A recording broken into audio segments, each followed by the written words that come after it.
chat popped out. And if you join the stream, if you're in here, drop a comment so I know this thing's actually live. I say it all the time, but something that you guys might not know is sometimes you'll go live and you think you're live, but for one reason or another, it just doesn't connect to the YouTube server and you got to like do it again and cancel out. Super frustrating stuff. All right. This says unlisted. This says unlisted. That might be a problem. That might be a problem.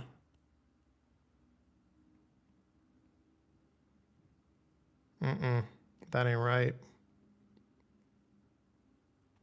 It says 5 people watching. Drop a comment. Let me know if this is live. If not, I might have to jump out and restart this because it did say unlisted on my end. Usually no one can see an unlisted video. Okay, Michael, you say you're seeing it. Cool, cool. That's crazy because like I went in the settings and I changed it from unlisted to public, so it definitely shouldn't be unlisted. Let me see here.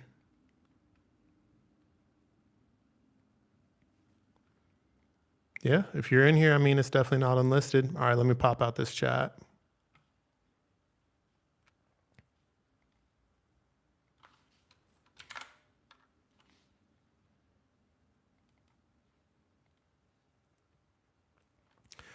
All right, what do we got? What do we got? Let's see here. So Michael says he's seeing it. Craig, hello from Milford, Connecticut. Hey, what's up, Craig?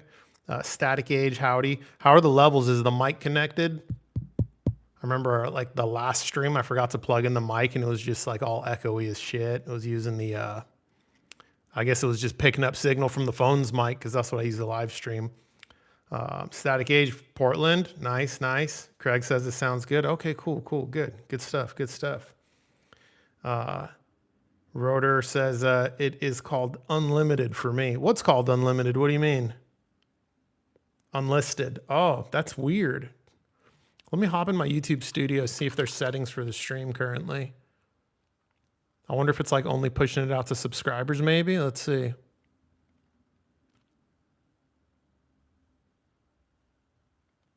Content. Live. Yeah, it's set to public. It's definitely not unlisted. That's so weird. Who cares? I mean, it says there's 18 people in here watching it, so it's definitely not unlisted. Because if it was unlisted, you guys wouldn't be able to see it.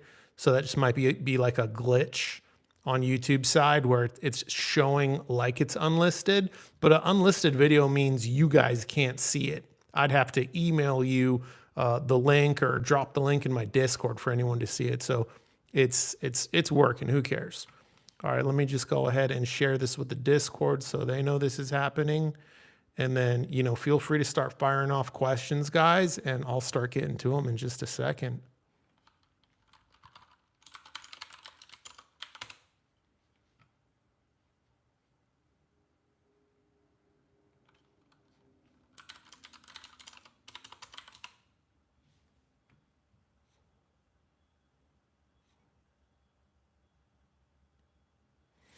Oh, DDW is saying, what type of palm is that you have in the window? That thing right there? That's fake, man. That's totally fake. So funny story regarding that. So I can't do real plants. I travel too much and they'll just die. I had my aunt got me this really nice bonsai tree for my birthday once, and rest in peace, man. I kept it alive for about a year. And then I think I was in England or Germany for like 10 days. And I had also forgotten to water it before I left. And there, you know, it just left, it just departed this earth. That was actually in my boss's office. That's his tree. I stole it. I just thought it'd be like really funny. One day I was like talking to my staff and I was like, hey, should we steal like the owner's tree? And they're like, yeah, do it. And I was like, all right, bet. So I went into my boss's office when he was out of town and I just took that tree. And it was like expensive too. I think it was like $250 on Amazon. I went and checked afterwards and I put it in my car and I took it home, and he came back from his trip and it took him like a week or two to notice. And he came in my office. He's like, hey man, where's my tree? And I'm like, I don't know what you're talking about. And I just kept this going for like a couple months as a joke. And then I forgot. And then one day I was like, oh, hey, by the way, I totally stole your tree. Like, do you want me to bring it back? Like, and he was like, no, it's cool, man. I don't even care anymore. So I stole my boss's tree. John Stump says, good afternoon, all. Good afternoon, John. Dylan Lewis says, hey, Nemo, what industry do you work in outside of your audiophile review life? I'll be honest, man, I'm one of those people, I don't like talking about work outside of work, so I'd rather just like not even get into all that. But I guess you could say I'm a sales trainer, and just kind of leave it at that. And I think that's general enough. Companies, not always, but I don't do freelance necessarily, but it's not uncommon for companies to reach out and be like, hey, can you come out and, train my staff, do a huddle. This is the type of product we sell. These are the type of roadblocks we run into in our sales process. I look at that, and if I think I can help, I'll go out and do that. Sometimes I do it for free if I know the person well. But that's the kind of stuff I do. I know that's probably surprising because I don't really come off as a salesman in my videos, and that's intentional. I think, sales is the ability to convey yourself clearly and effectively. But with sales, there's a dark side of it too, where, it could be viewed as manipulation and such. And I don't like that side of sales. I don't believe in that. I think if you have to lie as part of your sales process, you're a lazy salesman. You're not a good salesman. So I don't do that. I don't believe in that. Dee Dee says, what do you think about Polka audio on 703? You mean Polka audio? Is the 7? Isn't 703 a Bowers and Wilkins speaker? I feel like you're confused, man. I feel like you're confused. Can you rephrase that? Stefan Olson, what's your take on room correction? Do you use it? Great question. Great question. I get this question every now and then. My stance has not changed, and this is it in a nutshell.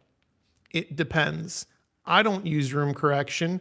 I have room treatment, so I've taken the passive approach. Now, not everyone can do that. Not everyone wants to have big giant bass traps behind the listening position or, absorption at the first reflection points, especially, like I have a dedicated listening room. Up here is my living room. That's the room for it to be beautiful. Downstairs is my listening room. That's not about being beautiful. That's a room with a purpose. So I don't mind having room treatment everywhere, right? But I would never put room treatment up here. If that room behind us was my only living room, like my home happens to have like a spare living room, like a den, I guess you would call it. But if it didn't, and that was my only room, I would 100% use electronic room correction to fix that room behind us, because this room behind us has major issues. Room treatment, could fix it, but I'd need a crazy amount. I mean, that's a big glass slider, off to the left. The right side's totally open. I've got a huge bass null from 40 to 70 hertz. There's no imaging. This room is terrible, right? So I would totally be an advocate of using room treatment if that's your situation. But if your room's pretty good, electronic room treatment or room correction could sometimes suck out the life from the music. So this is what it comes down to. If it's solving more problems than it creates, like it would in the room behind me, 2 thumbs up, go for it, do it. But if you've got a pretty damn good room to begin with, like my downstairs room is pretty good already. And if I use room treatment in that room, it's more of a case of different, not necessarily better. And it's just not really needed, right? So that's my take on it. If it sounds good in the room, do it. Measure your room, see what it's doing. My room downstairs measures pretty good naturally, so it doesn't need any kind of like arc, or not arc, what is it called? Dirac or one of the other ones. It just doesn't really need it,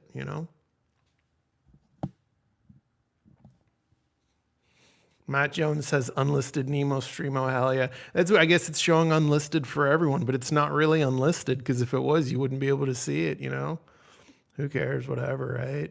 Static Age says perfect timing, gonna listen and do housework. Perfect, man. Perfect. That's what I do. One of my favorite streamers is a video game streamer, Eric Landon, and he streams every Sunday, and that's what I do. I play his stream. I tidy up the kitchen, the living room behind me, If there's a fork or a spoon or a coffee cup I didn't wash the night before, I'll take care of that. That's a great way to make good use of your time.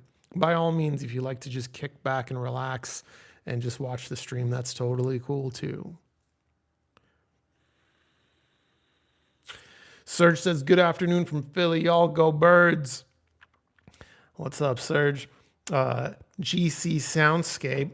Oh, by the way, hold on. Let's get a beverage in now. Some of you guys might see this and think, where's the Waterloo? It's in here. It's in the Brewmate. So we still got the Waterloo strawberry.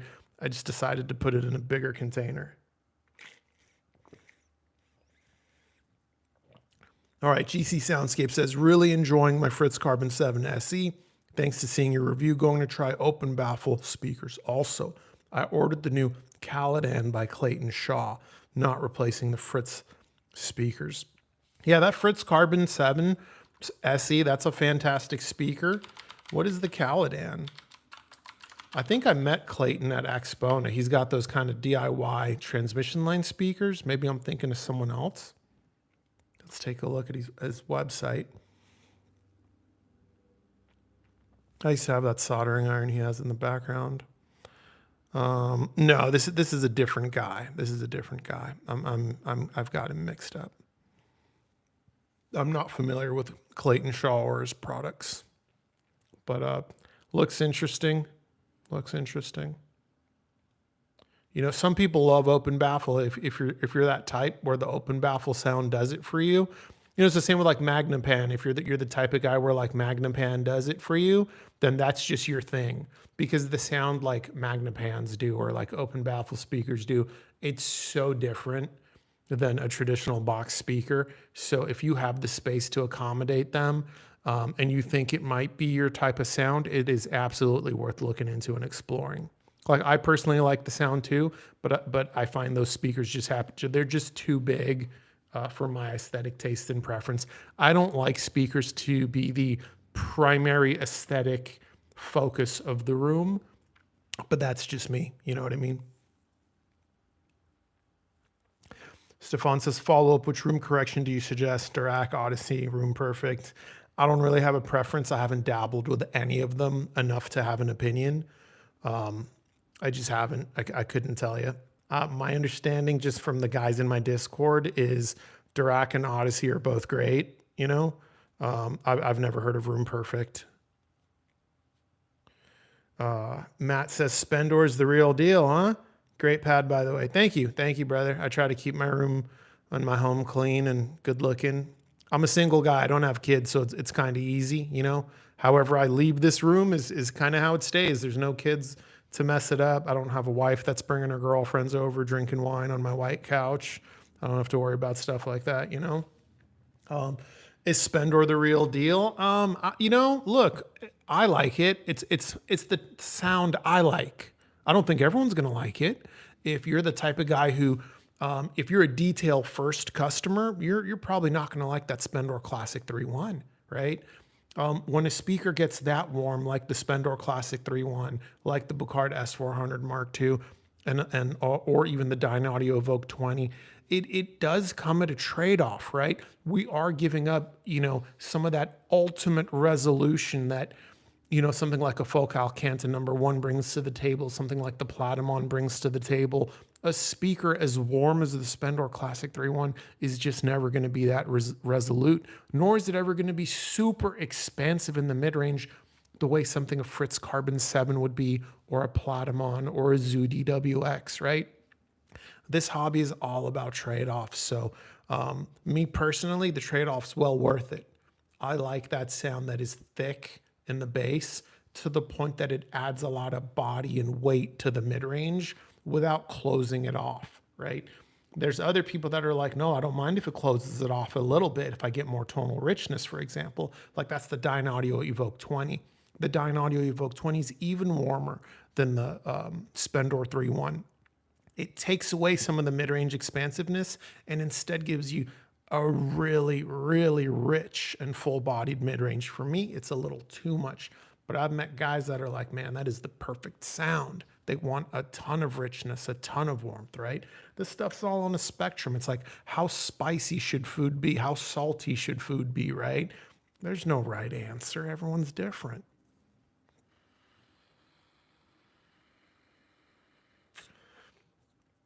Cherry Bomb says, what's the acoustic paneling you use in your basement? It's not a basement. I live in California. It's just the first floor. My home's 3 floors. And what I have is GIK tri-traps behind me in the corners. One day I'll do a video where I show you guys this stuff. But I have 4 GIK tri-traps behind me, one stacked on top of the other in each corner behind me. And then what's in front of my listening position and off to the sides of the first reflection points are the GIK gobo panels. And those are for first reflection absorption. In my opinion, if you can only have very minimal room treatment, first reflection is of paramount importance. If you can get some absorption at the first reflection points, that is just going to improve your imaging so much. It is going to quiet down the background so much. It's going to let the treble sound more effortless. A lot of people think if you add absorption, it makes the room sound like dull. No, you get a little more clarity out of your speakers, believe it or not, because there's less echoes happening. So your brain and your ears can easily isolate and pick up on the treble that's always been there and the micro details that have always been there but have been smeared by excessive echo and such.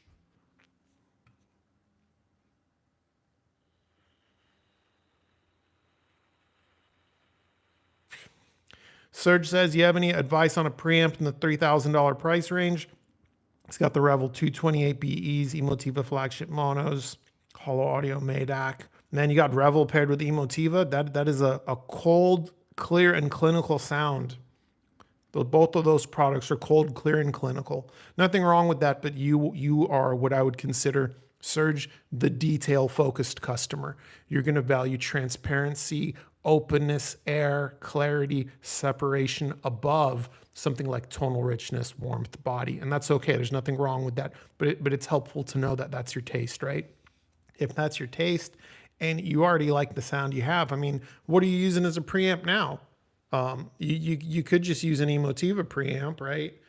That's just going to give you more of the same. If you want something higher end, Kinky Studio is the Emotiva sound, but like pushed to the extremes of refinement and high end. I know that sounds silly to describe a product as high end, but it's a thing, guys. It's a thing. I'm not, I don't review a lot of preamps though, and power amps and separates. I do have the Live Harmony preamp, not the Harmony, sorry. The Harmony is the DAC. I have the Live preamp, but I haven't used it yet because I also have the Live UDDC, excuse me. And I'm using the DDC right now. And when I review different electronics, I try to do them one at a time, get used to what I'm hearing first before I add a new component into the chain. So in a few more days, I'll probably add that Live preamp into the chain. And feel free, if you're in the free Discord, to bother me about it and ask me how I feel about that Live preamp. So far, the Live products have been an absolute hit. If you like spaciousness, separation, and expansiveness, those are the areas where the Live brand is the strongest. They bring so much air, space, and instrument separation to the recording. It's incredible. Even the UDDC, I couldn't believe that little box, what it did. All right, what else we got here?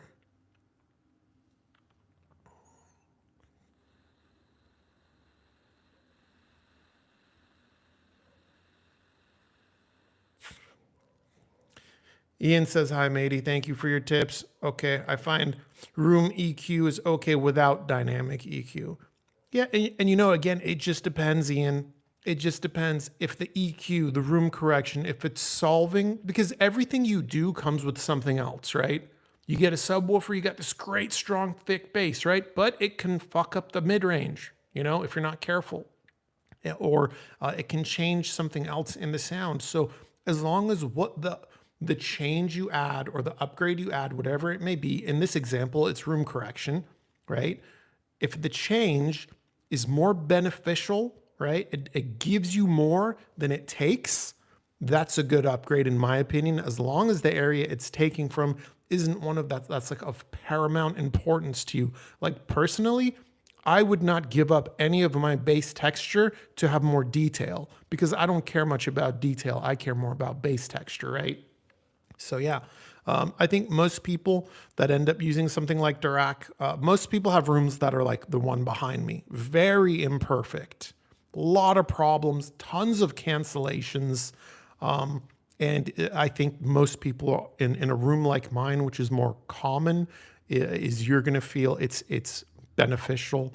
And you're probably not even going to notice its few areas of deficiency because the room was so bad. You're only going to hear the upgrades. And even though I don't use it, I'm a big advocate of trying it, especially if you've got one of those modern AVRs where it's already included. Absolutely try it. Why wouldn't you? Neil says, hey, Nemo, have you heard about Revival Audio? Ex-Focal and Dyne Audio senior engineers created this brand. That's crazy because the Focal and Dyne Audio sound are very different. Maybe if you will check some info about them, you'd be interested to review it. Maybe. Let's look them up real quick. I've got a computer in front of me. We could Google it right now. Revival Audio. I found their website. Let's have a look. Myself and the few people in the audience that have, that are not familiar with them, we're going to find out together. So first and foremost, the aesthetics I'm seeing so far are not for me, but let's keep looking. It doesn't mean I won't review it, but let's look at products. They got some, okay. So they got this big bookshelf speaker. I don't like big bookshelf speakers. They have one called the Adelante 3. They got the Sprint 3. I think the Sprint 3 might be something I consider for review. Let's have a look and see what that is. No pricing. Don't you guys hate that most brands don't put pricing on their websites? I don't understand that. I get it. Most brands rely on a dealer network to sell their product, and they let the dealer set the pricing. Okay, have at least an MSRP on your website. Have MSRP on your website, for God's sake. It's 2025. Why are we hiding this information from potential customers? It's ridiculous. So many hi-fi companies don't list their pricing. Let's see if we could find it on Google. So Sprint 3, right? Revival Audio Sprint 3. Like right now, Revival Audio is putting me to work to find information that should be on their website. I hate that. Okay, I found an article from Hi-Fi Pig. Let's see if they mention the price.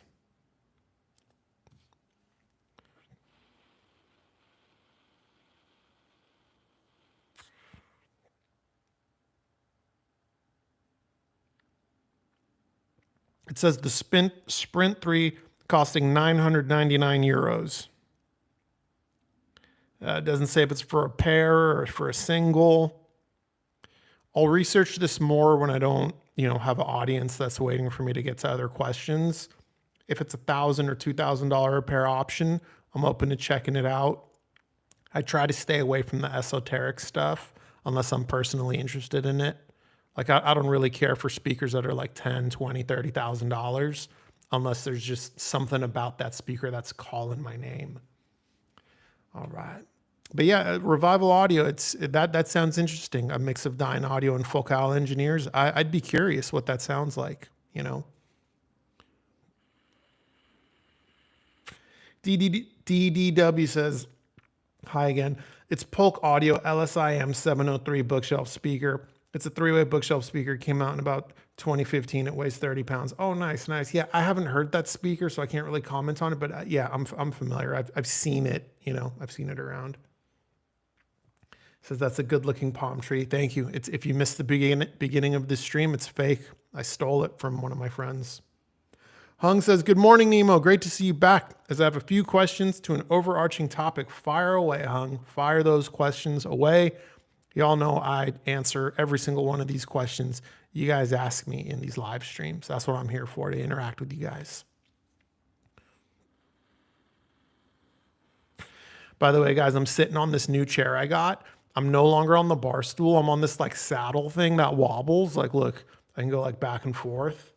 And like, it's freaking crazy. It is crazy. I got it off of Amazon. Wow, that's what I'm doing. All right. What do we got? Static says, I use Odyssey for home theater, but then custom set EQ for 2 channels since I can't really do much room treatment at the moment. Yeah. I get that, man. I get that. If it's the same system, Static, I'd be curious. Have you tried using the Odyssey for 2 channel? And if so, maybe share with us, what have your results been? Hung says he's after the Kef R3 or Concerto. Is the mini dual monoblock Fosse good? I haven't heard the Concerto, only the R3 Meta. Yeah, I think that I didn't use the Fosse in monoblock mode. I only used the stereo amp. And it was fine. There was nothing wrong with it. But I like the RSL IA 255.1 better. To me, that sounds better than using the single Fosse amp in stereo mode. Now, in that video, a lot of people were like, this amp is really amazing when you use 2 of them in mono mode.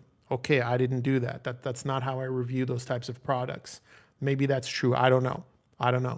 All I can tell you is using one Fosse stereo, the ZA3, the one I reviewed, and one RSL IA 255.1. The RSL IA 255.1 to me is the better sound. It's a more natural sound. It seems to have more real world power available. It has nicer bass, tighter bass, a fuller sound, a more natural mid-range, a more refined treble region. It has tone control, so you can do some little tweaks, which may be important. To me, it's a better buy, but maybe a pair of the Fosses in mono is better. I wouldn't know. Bob Field says, Callie, I always imagined you in Texas, Dallas, Houston, or some such. No reason, just my headcanon. Yeah, I get that. You know what I mean? California has the reputation of like breeding, soft men that like to dye their hair funny colors, but that's not necessarily true. Are there parts of California like that? Sure. I think there's parts of any state that are like that. But it's not the whole state, it's just not that. That's kind of a lie they tell you on TV. And states like Texas, there's similar lies told about Texas. If you've never been to Texas, you might think, everyone drives a truck with an American flag on it and carries a 1911 pistol on their hip. And there certainly are parts of Texas where that's the case.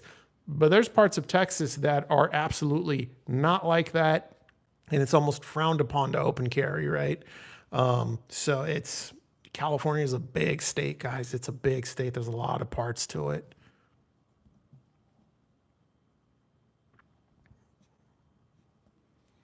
What else we got here?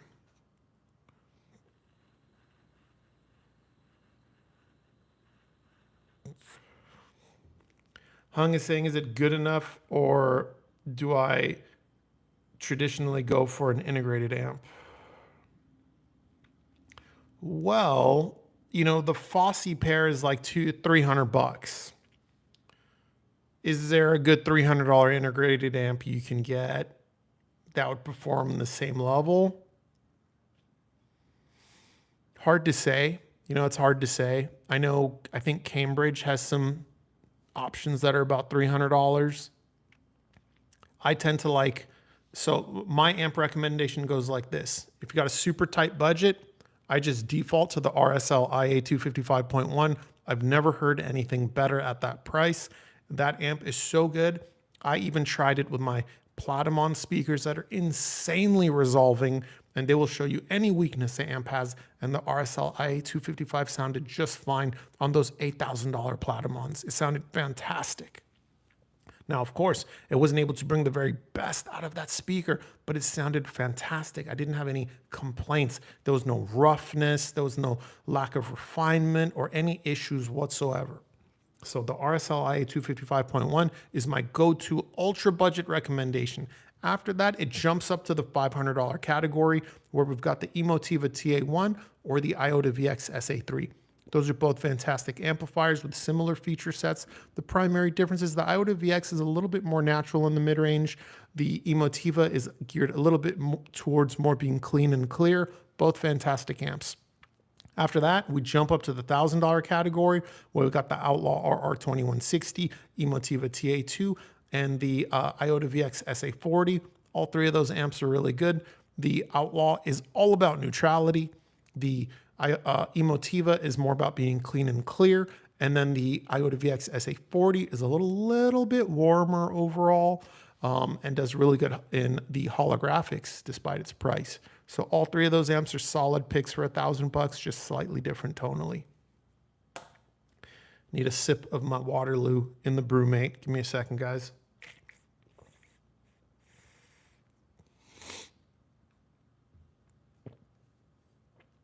Neil from Lithuania says, what is your top 5 speakers at any price?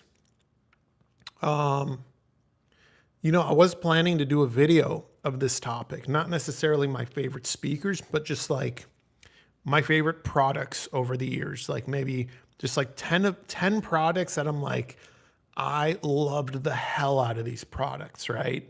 And I want to do a video like that. Off the top of my head, it's a little bit difficult to tell you my top 5 speakers. Let's see if I could try.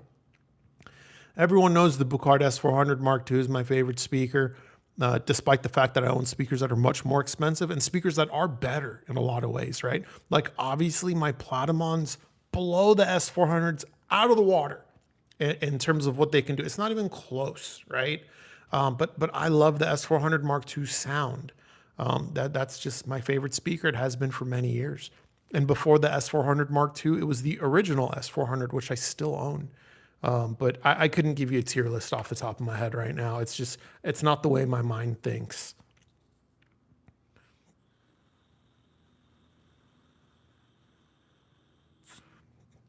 Serge says, yeah, he's using Emotiva older preamp right now. Just looking to see if you could level up. Yeah, I mean, you absolutely can. The big step up from Emotiva that's a similar sound but just brings tremendously more refinement to the table is Kinky Studio. You know, that's the upgrade I made. I was originally using an Emotiva T100, which was the old version of the TA1 integrated, and I upgraded to the Kinky preamp and monoblock amps. And that's when I realized, I'm like, oh crap, I didn't even realize like I went for the same sound again. I just brought like a tremendous amount of refinement to the table, especially at low level listening. Emotiva is great, but you have to dig in the volume knob for Emotiva to sound the best. And that's pretty common at that price point. Kinky Studio, you have that crazy amount of like refinement and dynamics without digging into the volume knob. And don't get me wrong, you certainly can dig into the volume knob as well, and it just sounds fantastic.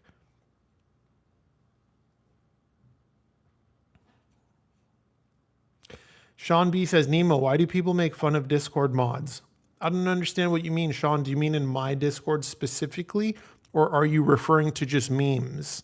Because if you're just referring to memes, it's the same reason people make fun of hall monitors or people that are on the HOA.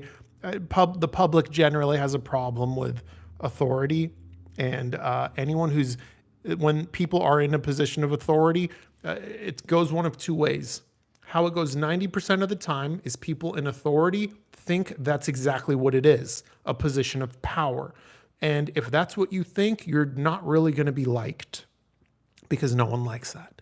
And I think that's wrong. I don't think a position of authority should be that. I think a position of authority should be viewed as a position of service. And if that's how you view it, I think you'll generally be liked. And to the person that asked, you know, what I do for a living, I told you I train people. That's one of the things I would train a sales manager on. He's got to view his position as one of service, not one of leadership, authority. I'm the boss. No one likes that shit. You know what I mean? Joaquin says, damn, nice room. Thank you, bro. Thank you. I really appreciate that. I'm not the best at like making rooms look good because I'm just a single man. I have like no woman in my life to help me with that. But like I did my best, and I think it turned out all right, you know. Joaquin says he's getting the Platinum VC1. What would be better preamp, Danafrips Athena or Hilo Serene or Live HPA2? I don't know what is Hilo. Maybe you meant to say Holo Serene. Let me Google that. Yeah, it's a Holo Audio product. I've never heard the Holo Audio product, so I couldn't tell you. Okay. I just don't know what they sound like, right? Hold on, let me close some of these open tabs. Okay, so let me go back to your question. I don't know anything about the Danafrips products either because they change them so often. I don't know what the current Athena is like, nor did I hear the old one. I have the Live HP2A preamp, but I haven't reviewed it yet, and I haven't used it yet. But from my experience with the Live products, and I have used the Live Harmony with my Platinum, Live is a brand that is all about air, spaciousness, and separation within the soundstage. That's where the brand is really strong. The Platinum is a speaker that is also really strong in that region.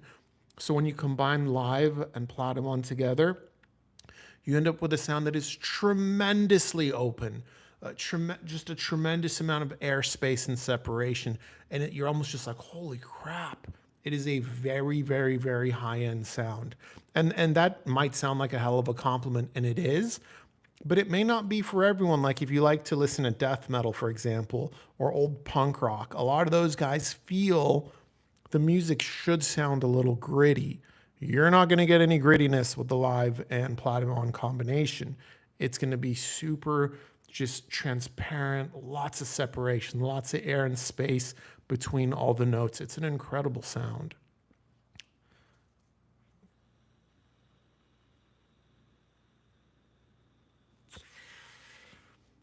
Sean B says, Nemo, if you were forced to live off being a YouTube reviewer, how would you change your channel? I'd immediately file for unemployment because I would not survive being a full-time YouTuber. It just, the amount of money my YouTube channel generates barely covers putting gas in my car. I'm like not even joking. Like you can look up my analytics on Social Blade. They're pretty accurate. It'll tell you what I make. I'll do it right now. I'll tell you right now. I'll check. I don't even care. I'm already in my YouTube dashboard. Let's see here. Where do I go? Dashboard. I never look at it because I don't even care about it. Let's see, what's this? Earn. Is that it?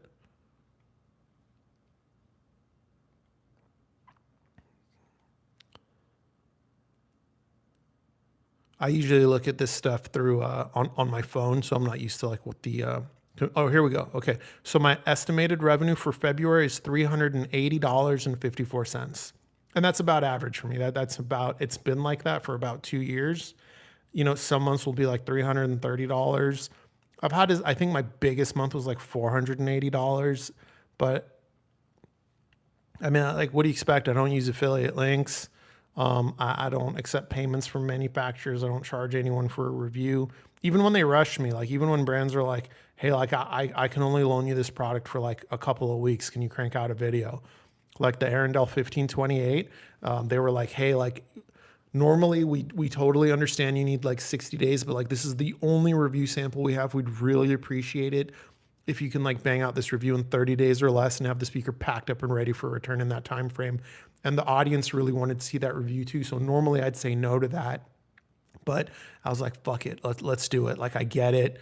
This is your only review sample. It's a fair request. They weren't being arrogant about it. They were being humble with the request. So I was like, let's do it. And I'm pretty sure I had that review like published, filmed, you know, just ready to go live, speakers packed up and sent back all within 3 weeks, and I didn't charge them a penny. But how would I change my channel? I'd probably stop filming on an iPhone. You know, I'd probably buy like a real camera. And I'd probably start being more polite in my videos. Like I'm very like blunt person. Like I'm like a very like, I don't care if you like me or not. I'd have to change that. I'd probably start making content that was a little bit more validating.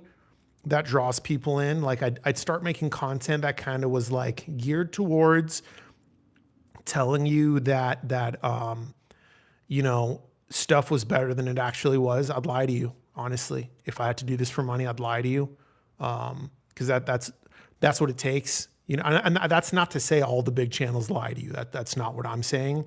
But like, if I lost my source of income and had to like make this channel profitable right away, I would just make a lot of videos telling you that this product is better than lots of stuff 5 times its price, because that's what people want to believe. That's not true though. That's not true. I've been reviewing products for 5 years. I've come across very few products that punch above their weight, very few. But the audience loves being told, especially the product they already own is a giant killer. Nothing gets your guys' dicks harder than hearing that. A lot of you guys just eat that up. And it shocks me that you guys are so easily manipulated by that kind of sales pitch. Now, when I say you guys, I'll be honest, I'm not talking about my audience. For the most part, I like to believe Nemo Propaganda's audience is more intelligent than most. Because I interact with a lot of you guys, and most of you guys that subscribe to me don't strike me as the type that would easily fall for that. So I'm willing to bet if I shifted my content to that kind of bullshit style, I think the bulk of my subscribers would fall off. I'd lose the bulk of you guys, and I'd gain a bunch of NPCs that are just looking for validation content. So I know that was kind of a fucked up answer, but I don't give a shit. I'm an honest guy. Like I'm just keeping it real. If I lost my source of income and I had to just freaking make money on YouTube, I'd have to lie to make money, straight up. It's what people want to hear. Most people don't want to hear the truth. And that's evident in any of my reviews that are a little bit critical of a product. Look at my Fossey Z83 video. I was just a smidgen critical of it. And if you have the Chrome extension that still shows YouTube thumbs down, that video got way more thumbs down. Anytime I criticize a product, I get way more thumbs down.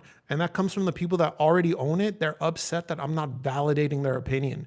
And it's fucking stupid. It's stupid, you know what I mean? But I would never try to make a career on YouTube personally. I don't have the personality nor the patience for it. Like when people criticize my content, I tell them like, hey, I don't care what you think. I make videos for people who like it, not for people who don't. If you don't like my content, don't watch it. I don't care. It's okay. Like it's okay, right? It's okay to not like me, right? There's people I don't like. So I'm totally, you know, at peace with myself to know some people might just look at me and be like, I don't like this guy's hat. I don't like this guy's beard. I don't like the way he talks. Fuck this guy. There's people who think I'm a shill. Do you guys know how often someone comments on one of my videos? How much did you get paid for this? Like, are you crazy? I don't even use affiliate links. What makes you think I was paid for this? But who cares? I just tell them, hey, it seems like you don't trust me. If that's the case, that you don't trust me, you should not watch my content. I don't even try to convince them because it doesn't matter, you know? All right, I went on a bit of a tear. Let's get back to the comments. You guys know I go on side quests when I talk. Where did I leave off?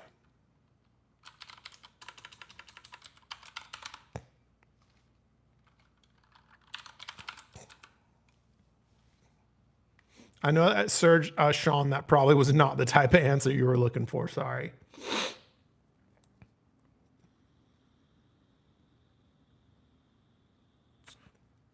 So Static says it's not the same system where he has Odyssey for one and stereo just uses EQ. But he does have an Odyssey profile for 2-channel in the HT setup, and it is an improvement for sure. Yeah, I think for most people, room correction is more of a benefit than what it takes. Bob Field says, for the record, I would love to live in California. Yeah, I get it. Look, we've got perfect weather. That's a real thing.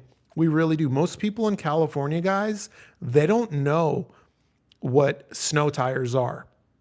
They don't know that people in other states own 2 sets of tires oftentimes. They definitely do not know what studded tires are. They have no idea. They think it snows and you just drive your car year round without changing tires, and it's just not a problem. They have no idea. I lived in Denver for a long time, so I know about that kind of stuff. But to give you an example, my car drives around on summer tires year round. It doesn't matter. I don't need different tires for any different kind of climate. I run Michelin Pilot Sport 4S's, and those are good enough year round in California. John Stump says, I'm in California. I have my truck and I carry. That's what I'm talking about. Yeah.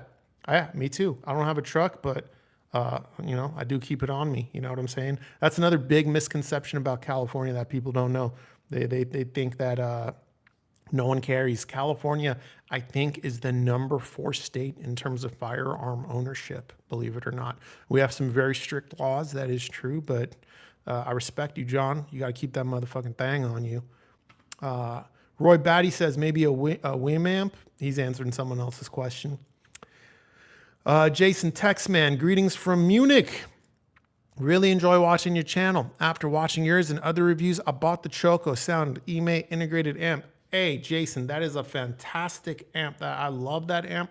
You know, matter of fact, we were just talking about how I said very few products punch above their weight. The Choco EMA is one of them. I believe personally, the Choco EMA easily competes at 2 times its price. Why do I say that? I have heard amps at 2 times its price, and I consider the Choco EMA sound quality and fidelity on par. And here, I'm going to teach you guys something. When a reviewer says that, when they make that bold claim that a product punches at 2x its price, and they don't give you an example, fuck them. They're full of shit. They're a goddamn liar. They're a damn liar. They should tell you what product it's performing on par with or beating. So I'm going to go ahead and do that for you right now. Hagel H190, at the time that I reviewed it, it was about $3,800. The Choco EMA easily has similar sound quality, fidelity, sonic characteristics. Voicing is a little bit different, and I'll even go as far as to say the holographics on the EMA are slightly better than the H190. Now, some of you guys might say, oh, the H190 is overpriced. No. Okay, fine. I'll give you another example. The Thomas & Stereo's Galleon TS120 Special Edition. That's a nice tube integrated amplifier. Most people know tube amps generally, you get more sound quality for your money than you do with solid state. The trade-off is you get less output. And everyone knows that Thomas's amp is made by Doge, which brings tremendous value to the table. It's a low margin product. So the Galleon TS120 SE is already giving you a lot for your money, and it is a fantastic amp. Now, sonically, it's a very different sound than the EMA, but if we're talking about just ultimate fidelity, refinement, and sound quality, the Choco EMA is on the same level as the Galleon TS120 SE. In this situation, the TS120 SE being a tube amp is going to have slightly more holographics, of course, but in terms of fidelity, the EMA can compete with the TS120 SE. Both fantastic amps. Now, the trade-off with the EMA is you don't have any features. Tone controls, forget about it. Subwoofer output, forget about it. You want a nice metal remote control like the Galleon? Forget about it. You get a plastic remote. But the EMA's chassis is very nice, and its sound quality is phenomenal. You made a great choice. I support it. You know what's funny? I just told you guys I don't make validation content, but I just validated the hell out of this man's purchase. But hey, if someone makes a good purchase, I'm happy to hype them up on it because that is a really good amp. I love that amp. I still have my review sample of the new version. I need to review it pretty soon here.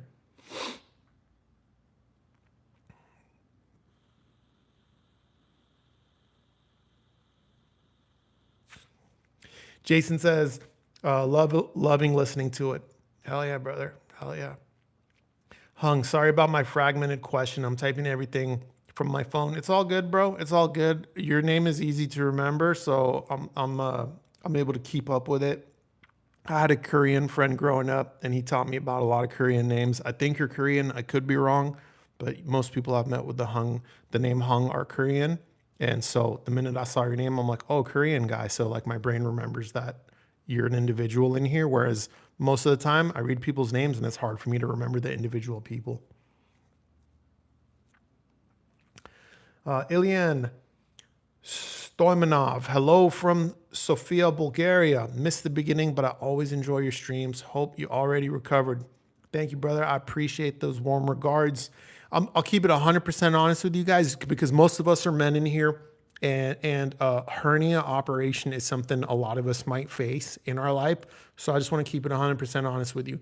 mostly recovered, but not 100%. Not 100%. It still bothers me some days. I'm about 90 days post surgery now. I'm not. I used to say post op, but then people were like, "Dude, when you say post op, you make it sound like you got a sex change, bro. Don't say that." So I was like, "Oh shit, okay." So I'll say post surgery, right? It's been 90 days since the surgery, and I still feel it. Sometimes when it's raining or cold outside, it gets a little tight. I'm not in much pain at all, really. I'm about 95% recovered.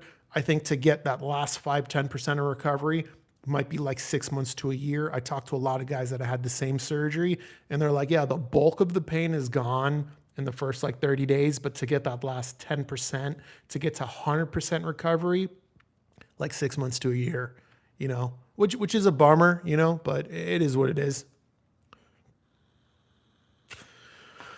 So Hong, you want a traditional integrated amp between 3,000 and 5,000 Australian? The Southern Peso. Your money sucks. You know that. Let me see what that converts to. Hold on. I don't mean that as a jab or nothing. It's a fact. It is what it is. Your money doesn't go very far, and then that sucks. But odd to USD. So you said 3,000 to 5,000. Let's do a conversion at 4,000. So about $2,500. Kinky Studio EX M1 Plus. That'd be what I would get around that price. The one that has the pre-outs, so you can add a subwoofer. If you don't need pre-outs for a subwoofer, do consider the Choco Ime. You just heard me gas it up like crazy. That is a great integrated Choco Ime or Kinky Studio EX M1 Plus. Probably get my vote. But I would say, no, it's too expensive. I was going to say there's also that tube amp I just reviewed, the Brunoco Terra, but I think that's going to be out of budget. Yeah, the Brunoco Terra is like 3,400. That's going to be like 5,400. That's past the top of your budget. Choco Ime. Get a fucking Choco Ime, bro. If you don't need subwoofer outputs, Choco Ime. If you do need subwoofer outputs, Kinky Studio EX M1 Plus. Actually, the M1 Plus might be out of your budget. Let me check. I think that's like 2,800. Nope, it's in your budget. Yeah, that's my suggestion. All right, where did I leave off? Edelson Rodriguez. Hey, Ming, where does your name come from? Disney? No, it doesn't come from Disney. Actually, Edelson Rodriguez, I'm guessing you're Hispanic, and since you're Hispanic, you might understand this. My real name is Nima, Nima. And growing up in Southern California, where there's a lot of Hispanic people, in Spanish, only women's name ends with an A. In fact, any Roman-based language, only women's name and feminine words end with an A. So when I would meet like Hispanic people, especially the older ones, right? If I say, hi, my name's Nima, they're like, yeah, there's no way that's what he said. That's a girl's name. It should be Nemo. So the Hispanics always called me Nemo. And at first I didn't understand, but once I learned that, I'm like, oh, that's their way of like showing me respect. They masculinized my name for me because that's correct for their language structure, right? So that became a nickname. I just got called my whole life. That's where it comes from. Sadik Age says, as a new manager, I could not agree more. Leadership is service. My employees are my customers. If I treat them well, they will treat our customers well. Yeah, that's true. Yeah.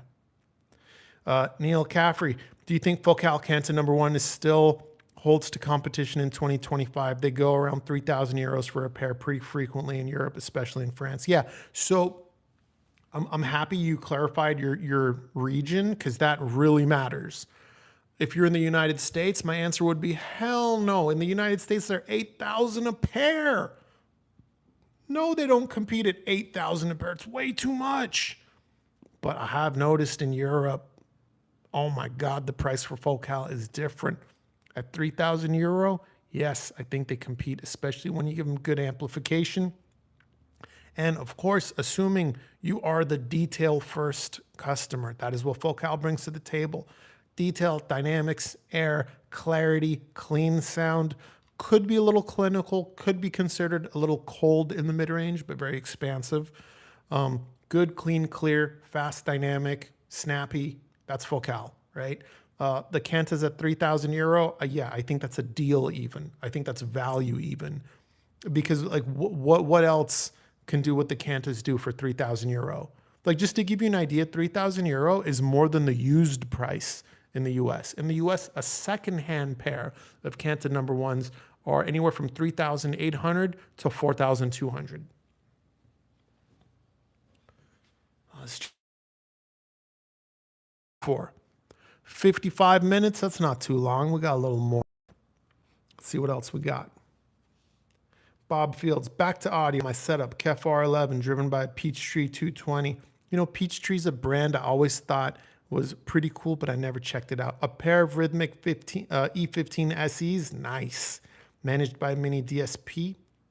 I use Rune, all in a 1313 room, but I still get great, amazing sound stage and can listen for hours. Yeah, I mean, you got a great set of speakers. You got a great set of subwoofers. Terrible room dimensions, 13 by 13. Square room is the toughest to get good bass out of, but you've got the Mini DSP helping you out. And we all have imperfect rooms, right? So you made it work. I'm not surprised. That's a great system. That's great equipment. You know, that's great.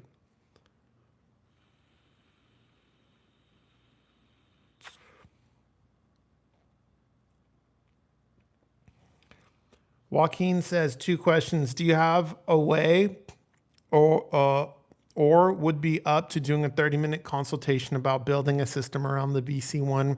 I wouldn't mind paying up to $100. I appreciate that, bro. That's like a really nice thing to offer. And I'd be lying if I said that's not something I haven't considered offering the audience in the past, kind of like a paid conversation. Because some people are like, I want to talk to someone on the phone. That's just what works for me. Like I have a buddy, when he books hotels, it's only over the phone, and he's young, he's 28. And he's like, booking a hotel, I have to talk to someone. There's no way I'm booking it online. There's no way I'm doing that. Like I need to talk to someone. I get that. I'm not at a point where I'm comfortable doing that, however, just for a few different reasons. Mainly, you know, look, I don't review a lot of power amps, for example, right? So let's say a guy pays me like $50, $100, $150, whatever I want to charge. And his question is primarily surrounding power amps. He's already paid me. And I'm like, I don't really review power amps, brother. You know? So I don't want to create a situation where someone feels like that wasn't worth it for them. I do have a free Discord where I'm available. And people do have a lot of direct access to me already. Every now and then I do think about like the paid conversation thing. I don't know. I don't know how I feel about it. You know what I mean? And it's not like I'm morally like an amazing person. I love money just as much as the next guy. Don't get me wrong. But like when people give you money, they start having expectations of you. And if someone were to treat me that way, I would react in a way they might not appreciate, because I don't like people treating me like that at all. Even with a paid service, like like we've all seen those like videos where someone's at a fast food restaurant and they think they can berate the person behind the counter just because they bought like a $5 cheeseburger, which, you know, of course some of that money goes to their paycheck, but like just because you give someone money doesn't mean you can treat them disrespectfully. And in the audiophile hobby, there's a lot of entitlement. There's a lot of people that are very entitled and think they can treat you a certain way if they pay you. You know, there's people that think they can talk to me a certain way just because they subscribe to me. Like I've had to tell people like, hey man, like I know you've been subscribed to me for years and I appreciate that, but that doesn't mean you can criticize me like this or talk to me in this manner. You know what I mean? So I don't want to create a situation currently where that could be something I'd have to deal with. Because I'll be honest, I don't care. If someone giving me $500, if you don't like the way you're talking to me, I'm gonna tell you. I'm like, hey, bro, I don't know who the fuck you think you are, but like, your $500 doesn't entitle you to fucking be a piece of shit right now. Like it just doesn't. But yeah, use the free Discord for now, Joaquin, and I'm pretty good with that. Make a post in one of the public sections, ask the community, and I'll chime in.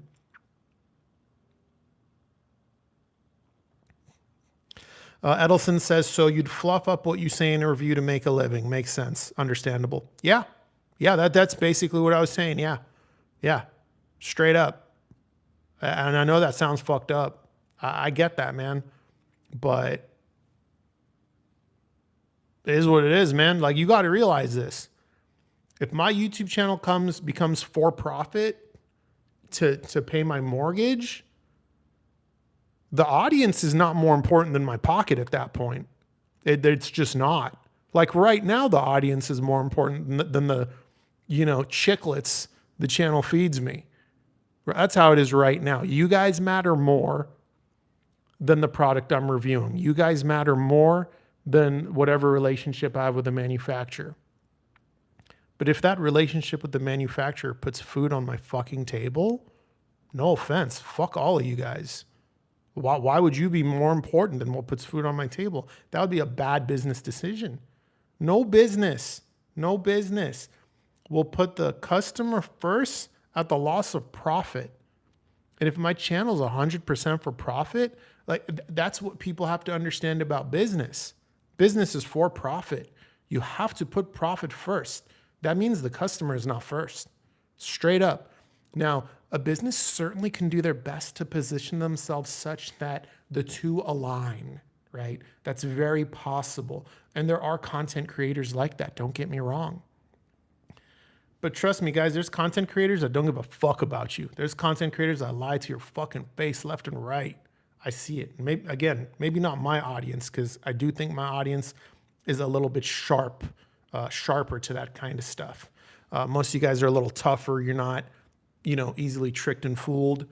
But I see it in the comments section of like other like reviews I watch, not even in this hobby, where I'm just like, yo, that whole review was just an obvious paid gig, and no one can see it. You guys are just like, oh my God, I love your honesty. I mean, bro, even you guys remember like New Record Day and what's his name? GR Research. They made that video where they were like criticizing everyone in the industry. They were laughing like little schoolgirls. They were being so toxic.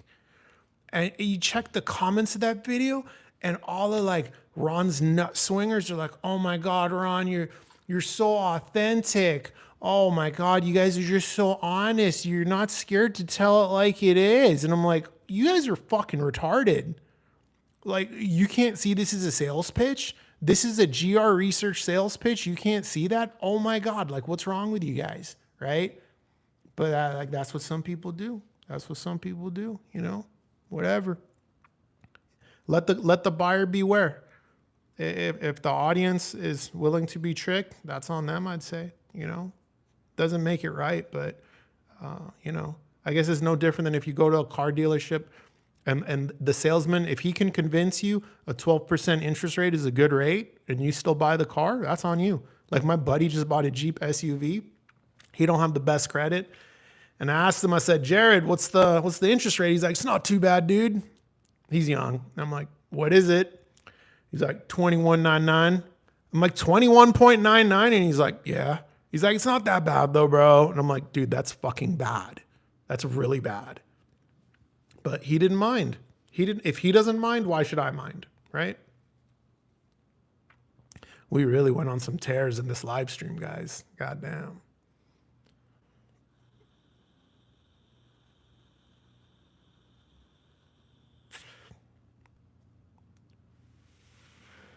Craig says NPCs love it. Yeah, look, it's a real thing, Craig. Some people are just like NPCs, you know what I mean? Like some people in my family are NPCs. Like one of my aunts, I love her. She's a beautiful woman. I love her. But like everything she says is something she heard from someone else. She doesn't have any unique thoughts. I love her. She's my auntie. She's a very nice woman, very kind soul. But everything she says is her parroting something she read in a book, heard from someone else, heard on a radio program, perhaps. No original thoughts, only parroting. To me, my auntie is an NPC. So it's not even always a bad thing, nor is it even like necessarily like a politically charged thing to say about someone. To me, an NPC is just someone who it doesn't really have many unique thoughts of their own. They're not necessarily, thinking critically. And we see it in our hobby too. We'll see guys that will talk about a product they've never heard. They're just repeating something they read on ASR or AVS forum. They're like, oh, LS50 Meta, yeah, I mean, that's a bright speaker. And it's like, is it? Have you heard it? Or are you just parroting some shit you read on the internet? Because it's not true. I don't think the LS50 Meta is a particularly bright speaker. Like, it is on the forward side of neutral, but I remember when I finally heard the LS50 Meta, I was like, what the fuck? So many people said this thing was like rip your ears off bright, and it's not. Same with the Canton number one. So many people describe that speaker as bright that never heard it, and it's not. The tower is the bright one. And everyone assumed because the tower is bright, the bookshelf's bright. The bookshelf's not that bright. It is bright a little bit, don't get me wrong, but as the Canton number one doesn't rip your ears off. It just doesn't. And I paired it with Kinky Studio, which is like a little bit more energetic, right? All right, where did I leave off?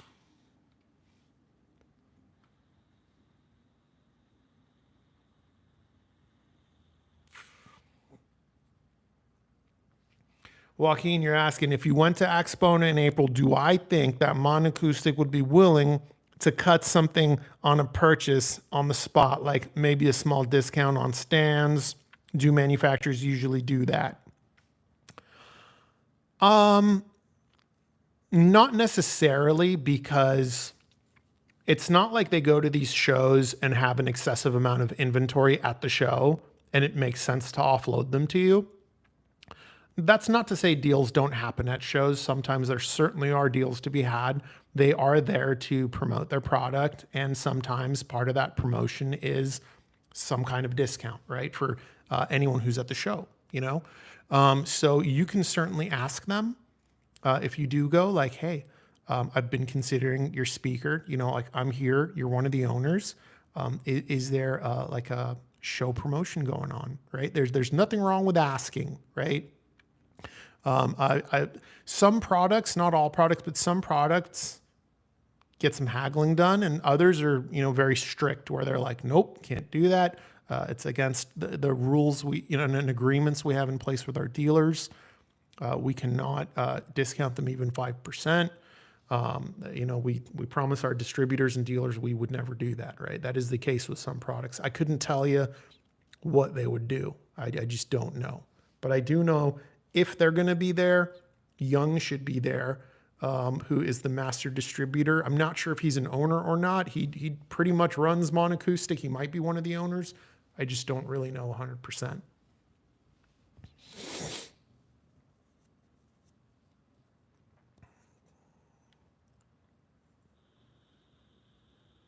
Serge says that line of conversation about what you would do if you had to make a living on YouTube is why I'll stay a subscriber. You keep it a buck. Some people still appreciate the truth. How else can you grow? Yeah, I appreciate that, Serge. I do. And again, like, this is not to say I'm like morally superior to anyone. I'm absolutely not. I just told you guys, if I had to do this for money, I would bullshit you a little bit. Like, so I'm not morally better than the people who do that, right? No one is. When it comes down to putting money on the table, staying alive, paying your mortgage, your rent, your car payment, everyone puts number one first. Everyone. That's human nature. If you don't, you're going to have a hard time in life. We all know someone that's too nice, and as a result, their finances are not in order. One of my sales guys, he was crushing it. He was absolutely crushing it. This guy I trained, making real good money, and he was always broke. And I sat him down. I'm like, what's going on, bro? Because part of being a good sales trainer is making sure your guys aren't spending all their money on hookers, gambling, and cocaine. Salespeople love to do that. And he did have a bit of a coke habit, and that's where some of his money was going. But the bulk of his money was going to his mom. And he was Filipino guy, and I know with Filipino culture and some other cultures, it's considered very honorable to help your family financially, and there's nothing wrong with that. I support that. I think it's great for men to do that when they're in a position to do that. But usually, from all the Filipino friends I've had, that's usually when the son is older, not when he's 19 years old, still building his own foundation. I kind of felt his mom was a little bit greedy and taking advantage of his kindness. He was giving her almost 70% of his paycheck, you know? And I'm like, man, you got to put yourself first a little bit, brother. And he couldn't do it.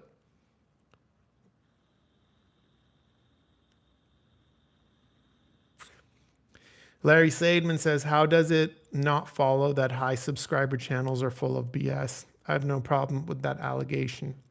Well, I wouldn't say that, Larry. Just because a channel has a lot of subscribers doesn't mean it's BS, right?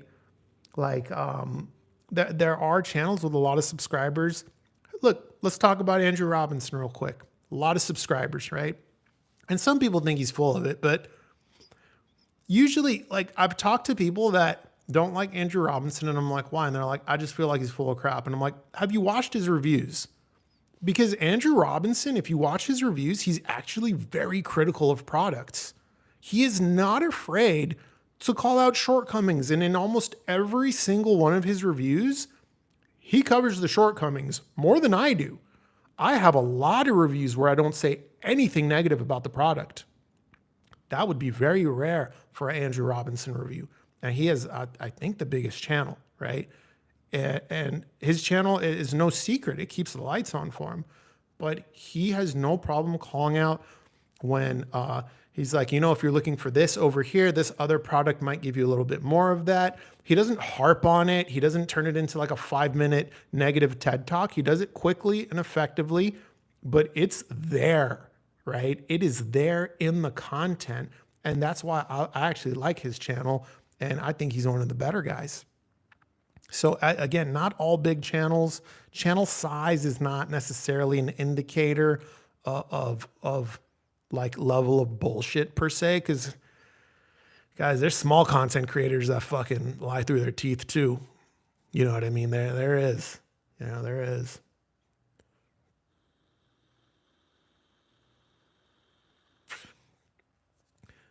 Gurveer Singh says, I'm also saving up for the VC1. Yeah, it's a good speaker, you know, it is.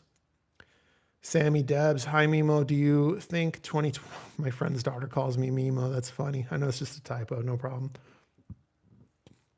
Excuse me. Do you think 2025 is a good year for audio? I don't know. I don't really think like that. Who knows? I know some people are scared of tariffs and shit. I don't know.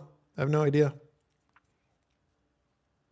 Mark says, bro just came on to catch the last of the rant. Fuck them all, bro. Do you? We appreciate you, man. Head high, King. Thank you, Mark. I appreciate you. John Stump, I'm using an Emotiva PT1 preamplifier with my vintage Fisher SA300 tube Class A amplifier. That's an interesting combo. It was just supposed to be a temporary thing while I'm restoring the Macintosh, and it paired well. Yeah, that's the crazy thing about hi-fi. Sometimes combinations we think, this product is too cheap to pair with this product, or the sound signature on paper doesn't make sense to pair. Sometimes you combine them and you're like, what the hell? I like this. I'll give you an example.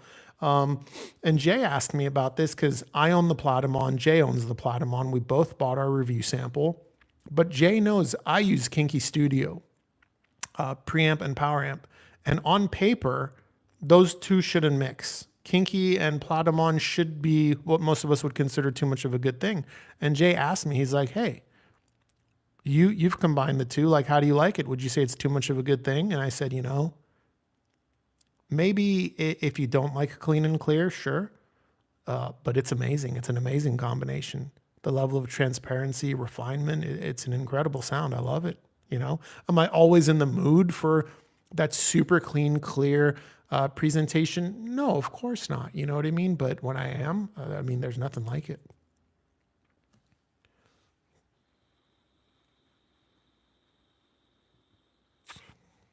So Roy, why do some speaker reviewers trash almost every speaker on the market and then offer to fix it just by changing the crossover? So you're asking about GR research. So look, I'm gonna say this. If we're gonna call someone out, let's use their name. We don't have to hide behind nothing. We're men, right? If we're gonna talk about someone, let's talk about them. I'm not saying I'm always gonna answer the question. I'm not always in the mood to talk about people. But if we're going to call someone out, I think we should, you know, say their name. So you're talking about Danny Ritchie from GR Research. So let's say this. Let's address your question. Why do some speaker reviewers trash almost every speaker and then offer a fix by way of changing a crossover? So I would say, Roy, one mistake you made is by referring to him as a speaker reviewer. I do not consider GR Research a speaker reviewer, and I believe that is a mistake that the viewing audience makes.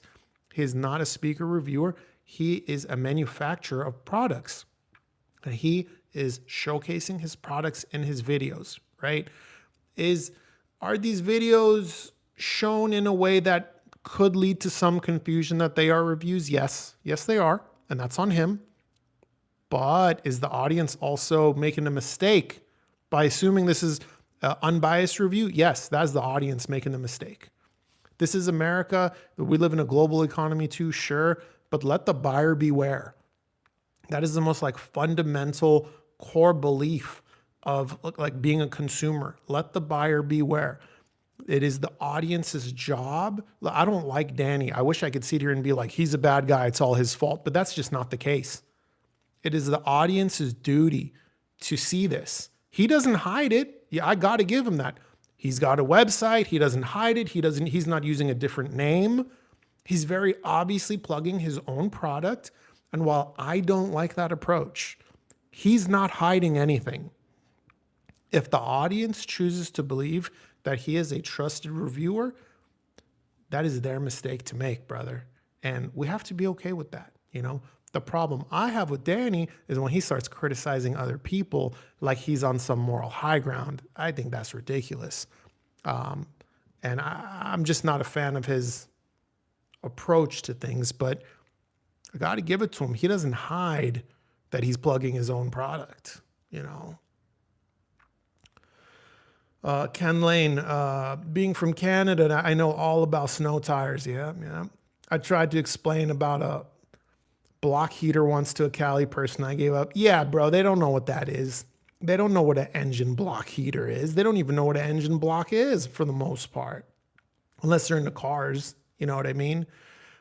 Cold in California is 60 degrees, guys. I'm not even joking. Like, I stop going outside to hang out with my friends when it gets below 60. Why would I do that? It only happens a few times a year.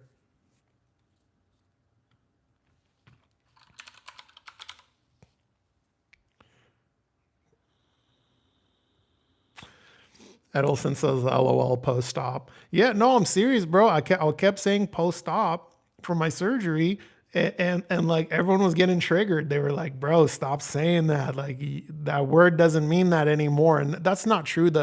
I was still technically post-op, but like, yeah, like I get it. You know what I mean? I get why that was making people a little uneasy, you know? Sammy Deb said, any kinky studio, you need an external DAC. I mean, yeah, Kinky Studio is purest components. There's no DAC inside those products, yeah. You don't need an external DAC per se. I mean, if you're using a streamer, your streamer could have a DAC. If you're using a CD player, that could have a DAC. Other products may have the DAC inside, but if everything you're using is purist along with Kinky Studio, then yeah, you're going to need an external DAC. Ilian says, actually, in Slavic languages, names ending in A are feminine too. Yeah, so Slavic languages may also be Roman. Let's see. Or Romantic.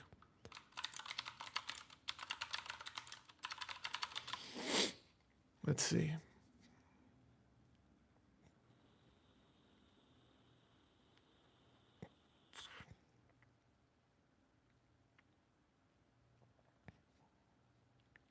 No, Slavic languages are not considered Romance languages. They belong to a different branch of the Indo-European language family. However, Slovenian is sometimes described as having Romantic qualities due to its unique grammatical features. So not a Romance language, but it seems like you follow a similar structure.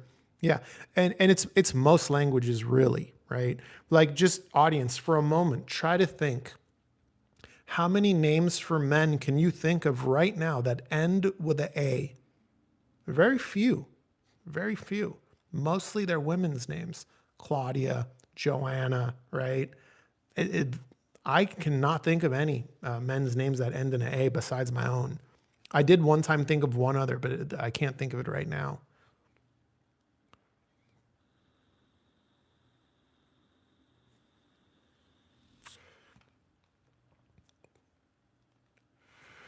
Eric says, what subwoofer would you recommend to a subwoofer question? I love that. I love subwoofers. Would you recommend to pair with the Murano? Currently using an older SVS 1000, looking to step up my subwoofer game. Eric, I need to know if it's a theater, it's a stereo, how big's the room? I need to know these things. Sean B, wish my parents named me Hung. You're dirty, Sean. You're dirty. Fletcher Munson, no deed goes unpunished. No good deed goes unpunished. Thank you. I appreciate that. That's not true, but I appreciate it. For the most, it's generally true. Let's say that. You know, at minimum, it's true for the individual. Like, I'll tell you this. When I put my head on the pillow at night, I can sleep within 5 minutes because I know I'm a decent human being. RK, hi, big fan. Just curious. Where in the U.S. are you based out of? What state? California. I'm in Southern California, my guy. Adelson Rodriguez, I appreciate your passion and unfiltered honesty. It's something I like about this hobby. Most people with a brain can tell you're a stand-up dude. Thank you, bro. I appreciate that. I hope so, because I don't really hide shit. But I still get people like once a week that will comment on one of my videos and be like, this is obviously a paid review. Like, that baffles me. It absolutely baffles me. It's so easy to see. I'm not even using an affiliate link. It's so easy. And they're like, yeah, you're a shill. I'm like, all right. I don't know what to tell you. You know. RK says, I'm a fan from Mumbai, by the way, an entry-level audiophile that believes knowledge and instincts can work magic on little budgets too. Yeah, I strongly agree with that, RK. You can definitely put together a killer system at any price point. That's one of the things that has really improved in the hobby over the last 10 years. Previously, it was tough to put together a good $500 system. It'd be pretty compromised. But over the last 10 years, that has really changed. That has really changed. You know, something like the $110 RSL amp. You add a pair of those $99 Mica MB42X G2 speakers, you're getting good quality sound. You are. Roy says, guys, thumbs up on the video. It will help increase the visibility of the live stream. Yeah, that's true. That is true, guys. When you thumb up the video, YouTube shows it to more of my subscribers so that they know the stream is happening. KBH says, you're exactly right about NRD. Thanks for saying it. Yeah. Well, it is what it is, man. It is what it is, you know? It's like, do you guys remember when he said like the Platimon was outperformed by that GR Research speaker? How about that? And if you look at his videos around that time, he had like 5 reviews out on GR Research, and literally in all of them, he was saying it was like better than everything. Like, come on, man. You think this $2,000 kit is going to be better than an $8,000 speaker? Like, it's not true. He's just plugging his buddy's stuff. More than buddy, but I'll let you guys figure that out.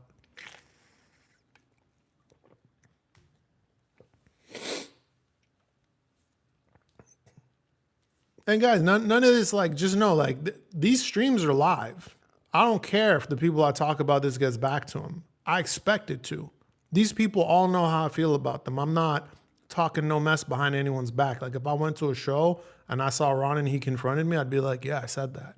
Like, I don't hide anything. I'm not talking behind anyone's back at all. Or Danny Ritchie, if he was like, hey man, I heard you said this and that, I'd be like, and what? What is your question? If you're simply seeking confirmation, yes. Do you have a question? Like, I don't care. I got no problem with face-to-face like conversations.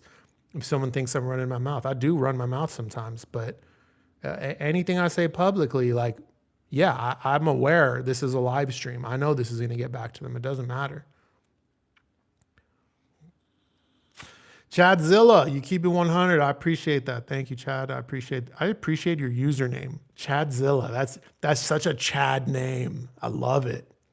Edelson's bro just told us his Tia is an NPC. God bless, man. Bro, it's true. It's true. It's true. My auntie is an NPC. I love her. She's a nice woman, but she does not have any unique or original thought. Everything is just her parroting some shit. Damn, I'm loving the honesty of this live stream. Hey, I'm glad you're enjoying it. Ancient Aliens 815. Yo. Roy Batty, do you like Samir from Audio Science Review? Who is Samir? You mean Amir? Are you talking about Amir? You can if you can clarify. I don't know who Samir is. I know Amir from Audio. I don't know him personally. I know of him. If you're asking about him, I don't really know enough about him. I'll just give you my opinion on ASR in general. I think the level of accountability ASR can provide in some ways is a good thing. I think it's a good thing. But I think sometimes it's also a bad thing because the customer in this hobby can be very easily confused by too much data, especially when it's data they don't properly understand. ASR is not doing anything wrong by providing this data necessarily. It's not their fault. But I've seen so many people say something like, I really wanted to buy this product, whatever it may be, but on ASR, I saw the measurements and they didn't look good, so it's off my list. What else do you recommend? And I'm like, yo, this is a fucking good product. Who gives a shit? Get a loaner, go to the dealer, go hear it. Go hear it. And oftentimes this measurement they're seeing is not even relevant. It's not even a problem. It's just like people who are plugged into ASR a lot, they start to become obsessed with wanting a product that measures perfectly. And I don't think that's the right reason to buy a product. That's like buying a car and you're obsessed with the 0 to 60 time, right? And let me explain to you why that's not always important. I have a friend who's got a lot of money. He had a BMW M4. Let's look up 0 to 60 time real quick.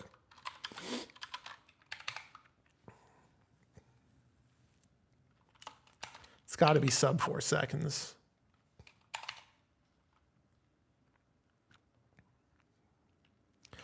Google says 3.5 seconds, right? Let's look up his new car.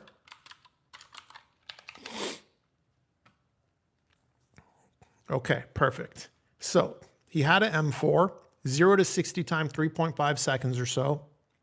And then he got rid of it and he picked up an AMG S63, okay? Much more expensive car, much more power, 700 horsepower, something like that. Almost double what an M4 has. Faster 0 to 60. The AMG S63 will do it in like 3.3 seconds. But when you drive, the AMG S63 is a touring car. It's all about luxury, whereas the BMW M4 is a really raw performing car. When you accelerate in both cars, the BMW feels way faster. It just feels way faster. It's a more violent experience. Despite the Mercedes S63 having the quicker 0 to 60, when you accelerate in the S63, it is so cush, lush, and luxurious. You barely feel that acceleration. You barely feel it. It's crazy. And there's nothing wrong with that. That's what Mercedes intended the car to do. But my friend wanted a sports car. He wanted a car where you felt the power, but he got obsessed with 0 to 60 times and bought a car with an impressive 0 to 60 time and wasn't happy. And he was paying, get ready, sit down if you're not sitting down. $4,600 a month was the fucking car payment, guys. Holy shit. Holy shit. That's more than most people's mortgage. It's more than most people's rent. $4,600 a month for that car. And he didn't even like it. So that's the small beef I have with ASR. But I don't think they're inherently bad. and I think their work could be beneficial. I don't like seeing people get insanely obsessed with the stuff. I don't think being obsessed with any part of the hobby is a good thing.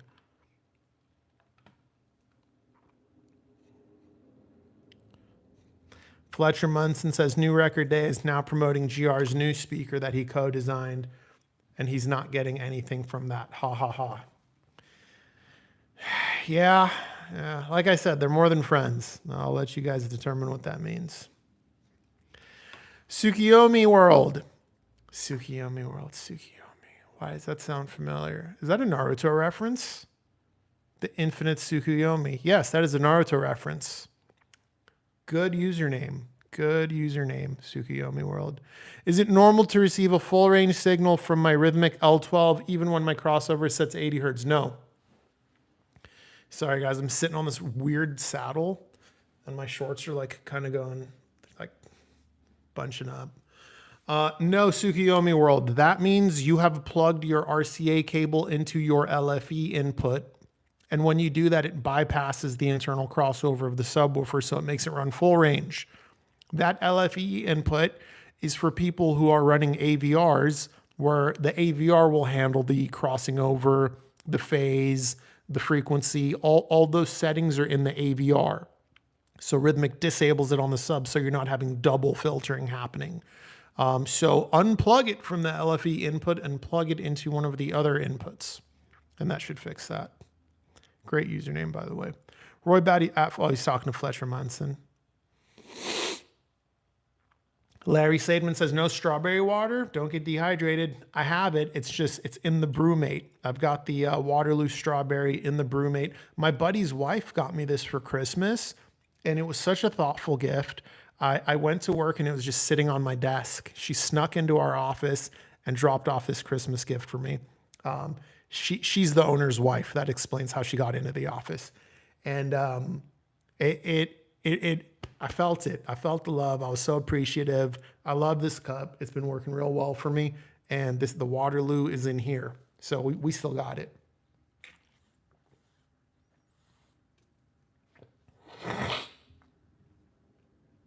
Ancient Alien says he wants to try the ELAC debut 3.0 towers. I want to try some ELAC too. And you know what's annoying, man, is this dude from ELAC reached out to me and he was super cool. And I was like, bet, yeah, let's talk. I called him. We had a good conversation and I was honest with him too. I said, look, there's some ELAC products I've loved, like the DBR62, but there's some ELAC products I've fucking hated. So before you get me a review sample, let's just make sure you get me something that, let me tell you what I didn't like about some of that other stuff. And let's get me something that I could be excited about. And he was like, I love your honesty. That's awesome. Like, I'm with you. There's, we can't expect people to love everything. And he seemed like so real. And then he ghosted me. I'm just like, what the fuck? What the fuck, bro? Like, we talked for like 30 minutes. I thought he was super cool and he's just gone now. I don't know. So no relationship with ELAC still, guys. He might have seen that review I did on the sub 2060 where I really shit on it, but it wasn't a good sub. What was I supposed to lie to you guys? Suwat says, hey, brother, happy Super Bowl Sunday. Suwat, Jay-Z Aggie is a total shill. Shut up, Suwat. Guys, Suwat is one of Jay's friends, so he'll always be busting Jay's balls in the comments. If you start paying attention, you're going to see Suwat's name in a lot of videos, and he's always making fun of Jay. They're friends, though. Suwat's a funny guy. Moondragon is SVS Pro, SB Pro, good for an apartment. I live in Europe. I mean, I had a SVS PB 2000 Pro. Well, the PC 2000 Pro, the cylinder one, when I lived in an apartment. So when you say good for an apartment, what do you mean? Like, is it not going to bother your neighbors? Look, any amount of bass that's loud enough to go through the walls is going to disturb your neighbors, whether you have a piece of shit subwoofer or a really nice one. So this is my advice to the apartment dwellers. I was one for most of my life. Don't let your piece of shit neighbor, who's probably an asshole, dictate what kind of subwoofer you buy. Buy the subwoofer you want. Buy the subwoofer you want and just don't listen to it, past 8 p.m. Past 8 p.m., you just disconnect it. Be courteous. And during the daytime, do whatever you want. And if it's too loud, you can always turn it down. But don't let your neighbor dictate what kind of subwoofer you're going to buy. Buy the one you want. You can always turn it down. And you're not going to live in that apartment forever, right? Now, of course, with that said, I probably wouldn't put an RSL 12S or an SVS PB17 Ultra in an apartment, but I do know people who have. And they followed those rules. They didn't play them past 8 p.m. And during the daytime, they did whatever they wanted. Larry says, so then you could grow into a self-sustaining, profitable channel without bullshit like AR. Put links to your furniture on your videos. You can do it. Larry, you might have missed the part of the video where I talked about Andrew Robinson. I don't think he's one of the bullshitters, actually. I talked about this. He gives a lot of criticism in his reviews, and I don't think it's wrong to use affiliate links. I don't use them because I don't want to deal with it, but I don't actually have a problem with that. Money doesn't always corrupt people, okay? It doesn't. I said it. There's small channels that are shady. I don't think there's anything wrong with Andrew Robinson putting links to the furniture in his videos. People ask him about that shit. People ask him, what is that? Enough people ask him, he's like, I'm just going to start linking people to it. You know what I mean? And that's smart of him to reach out to that manufacturer like, hey, I have a YouTube channel. My couch is in the background. People ask about it all the time. Do you have an affiliate link you could provide? I could start promoting it for you a little bit. He's not forcing anyone to use the affiliate link. He's not forcing anyone to buy that couch.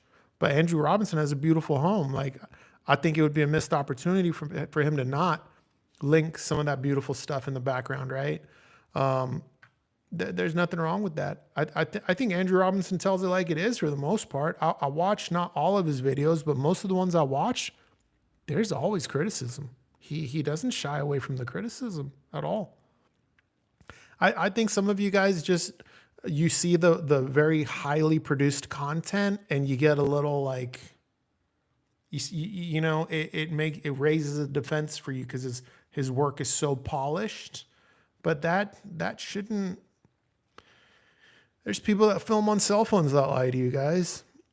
Just because someone's got high-end production quality, it doesn't mean they're full of shit. You got to remember, Andrew worked in advertising before the YouTube channel, so he's gonna have polished content. I wish my content looked like his shit.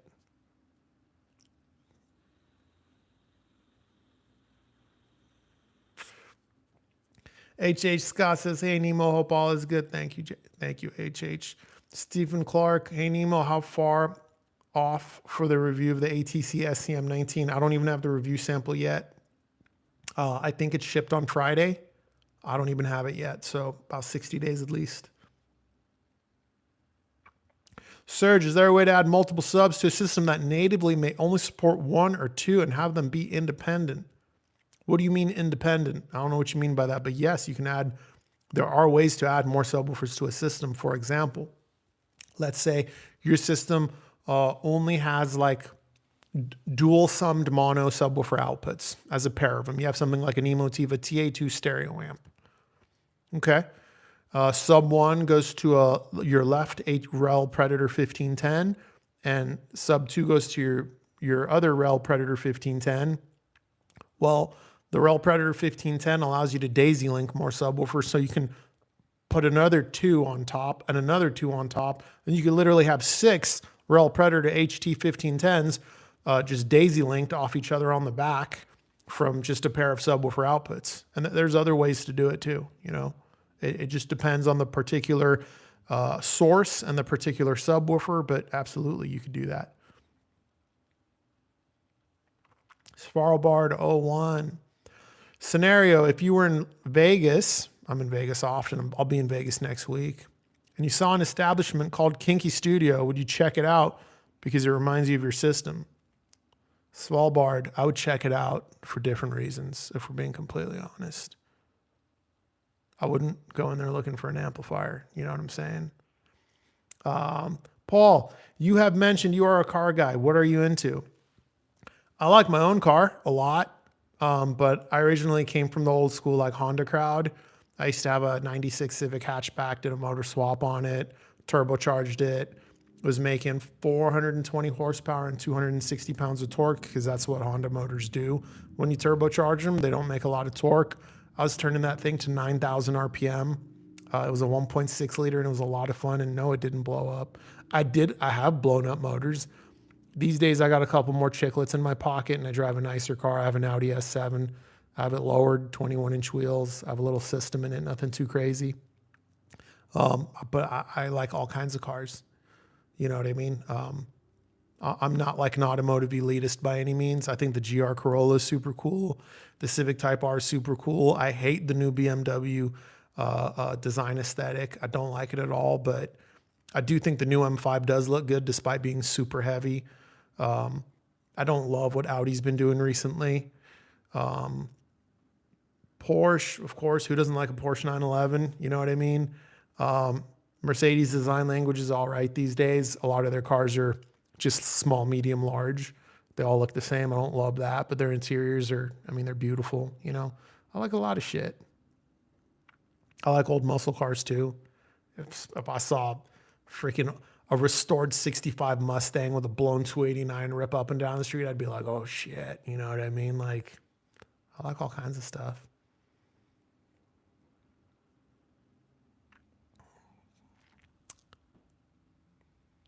Paul says, awesome room. Thank you, Paul. Thank you.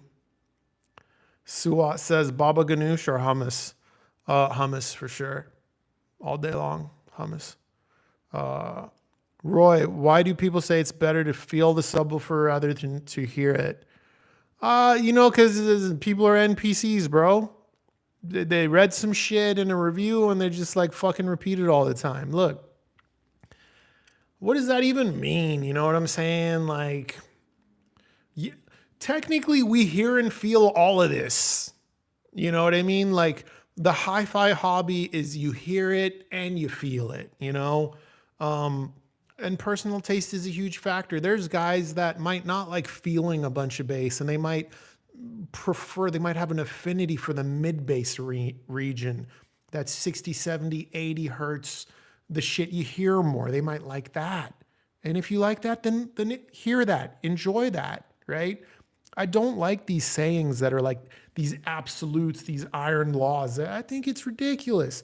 This hobby, you know what it's most like? It's most like food. Who is anyone to say this bowl of ramen is too spicy? Or these French fries have too much salt or not enough salt? Personal taste is the biggest factor. There's no iron rule. Some people like to sear their steak with the salt on it first. Some people like to salt their steak after they sear it. Everyone should do what they enjoy.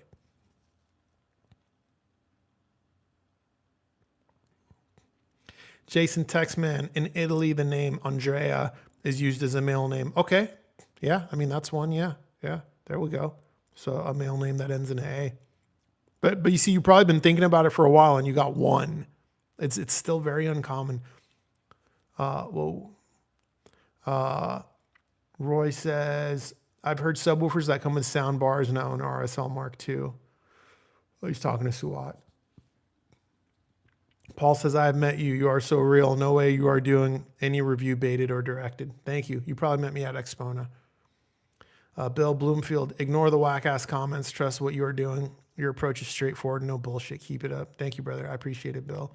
Is the only way I'm happy. If I had to produce validation content, I'd sooner shut down the channel. I don't enjoy that type of shit. I'd go make money some different way. You know what I mean? I think if you got to lie to people to make money, you're a lazy fuck. There's so many other ways to make money. Like, you know, like if you're going to lie, like go sell drugs while you're at it. You know what I'm saying? Static Age, I see the super chat. Thank you. Thanks for the entertainment while I clean. Hey, I hope you got a lot of cleaning done. I mean, it's been, how long has it been? Let's see, 104 minutes. Yeah, you should do a good amount of cleaning there. I'd have this whole place perfect.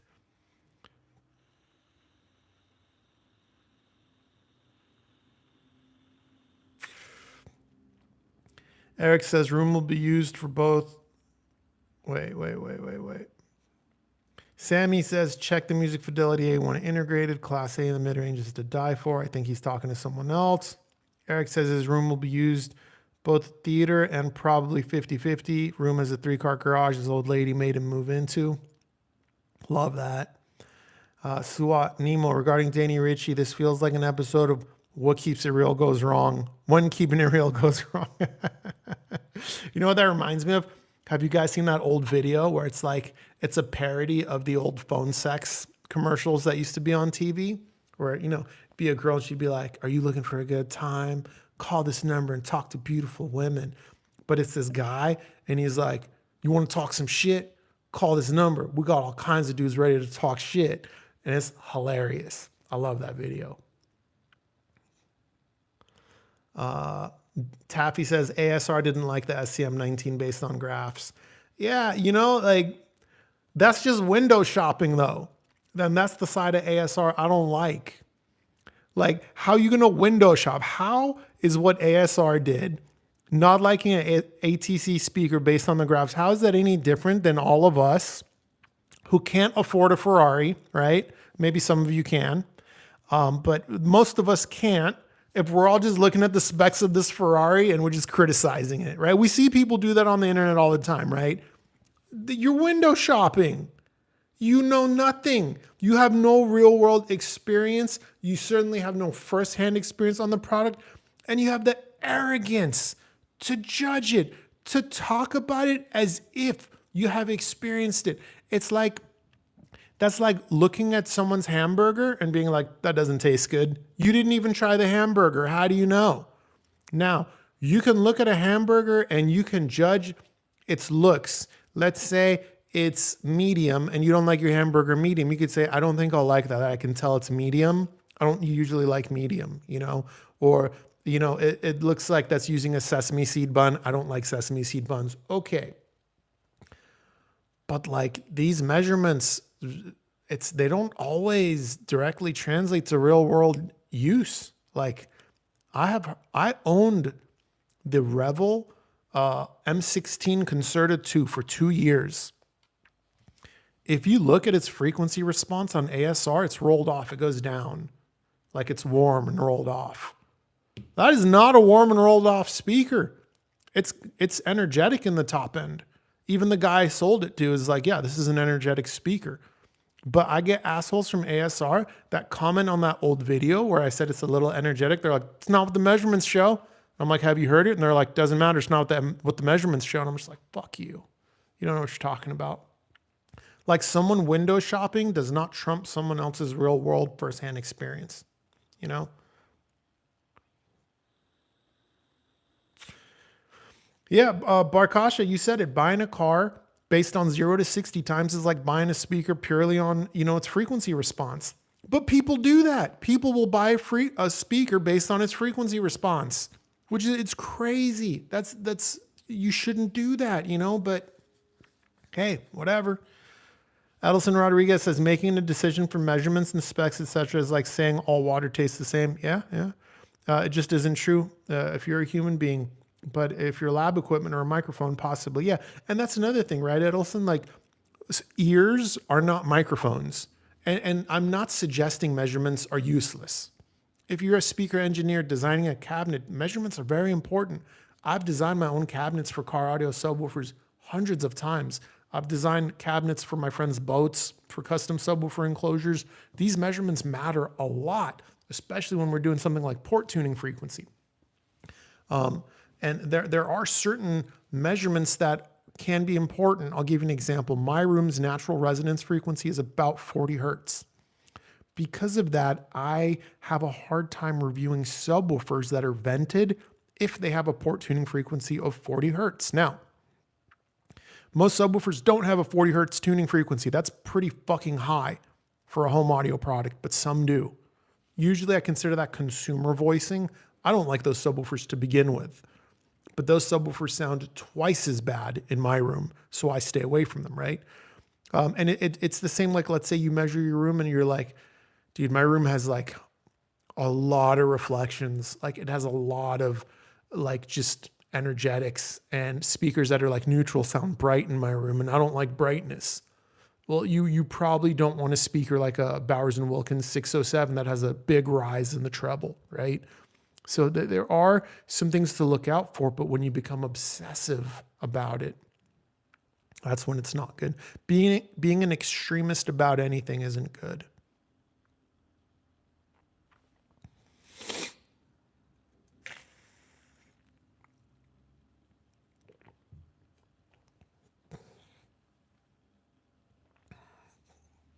Sugiyomi World says, hey Nemo, I forgot to mention I'm using RCA left and right input into an external DAC. Thinking about sending it back to Rhythmic for an evaluation. The sub emits a weird smell and the amp plate gets hot. I mean, plate amps get hot. That's normal. Like everyone refers to Class D as cool running. It's cooler running than Class AB, but they still get warm. There's nothing wrong with that. It shouldn't smell funny though. And it definitely shouldn't be running full range unless you're just plugged into the LFE. What you may want to do is send a picture of the back of the plate amp with what cables are plugged into it. Send a picture of the back of whatever you're using to get the signal, what that's plugged into. Send those to Rhythmic, tell them what's going on, see what they say, you know?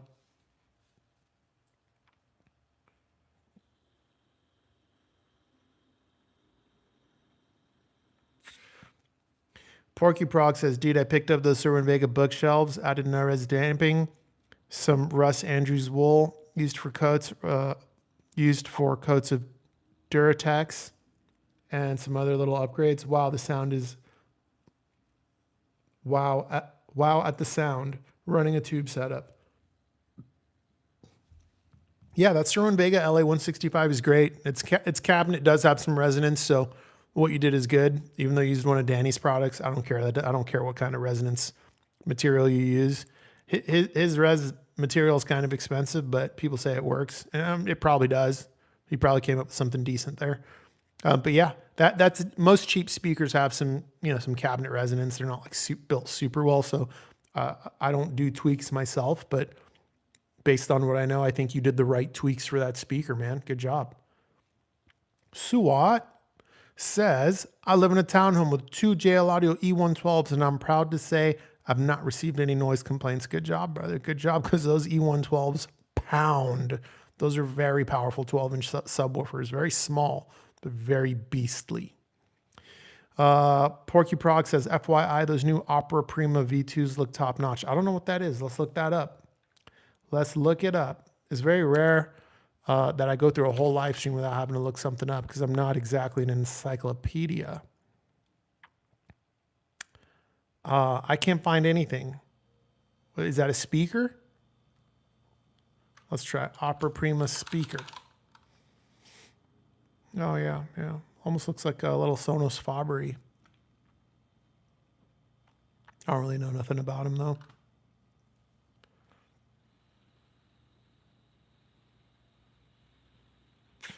Jonathan Hayes, great question. Hey, bud, please tell us real fast the distance, I think you meant to say difference, between music subwoofers versus theater subwoofers. Please, thanks. Okay, so on one hand, there's no such thing as music subwoofers and theater subwoofers, right?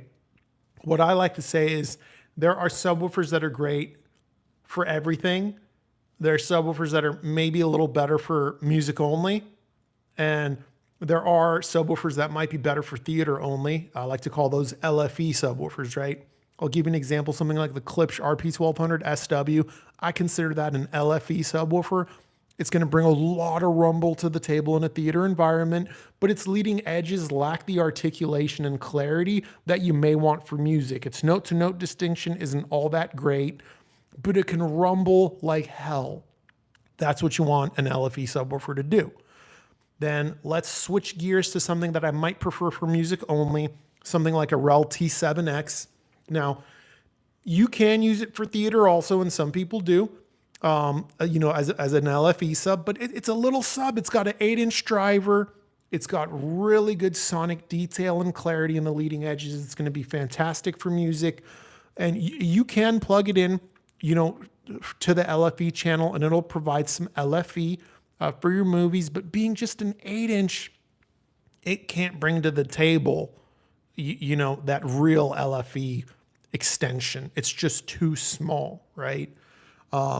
So, I mean, and that's why REL themselves offer the HT range where you can get the HT 1003 Mark II for less money even, or the HT 1205 Mark II for less money than what a T7X cost, right? So you could do something where you have like a pair of T7Xs left and right, enhancing the stereo image, and then a 1205 Mark II handling the LFE channel, right?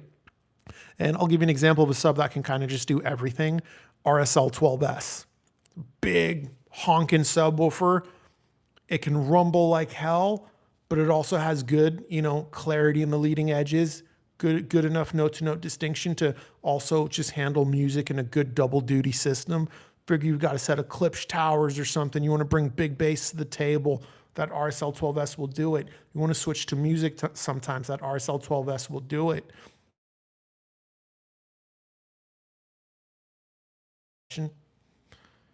Need some beverage. Hold on, guys.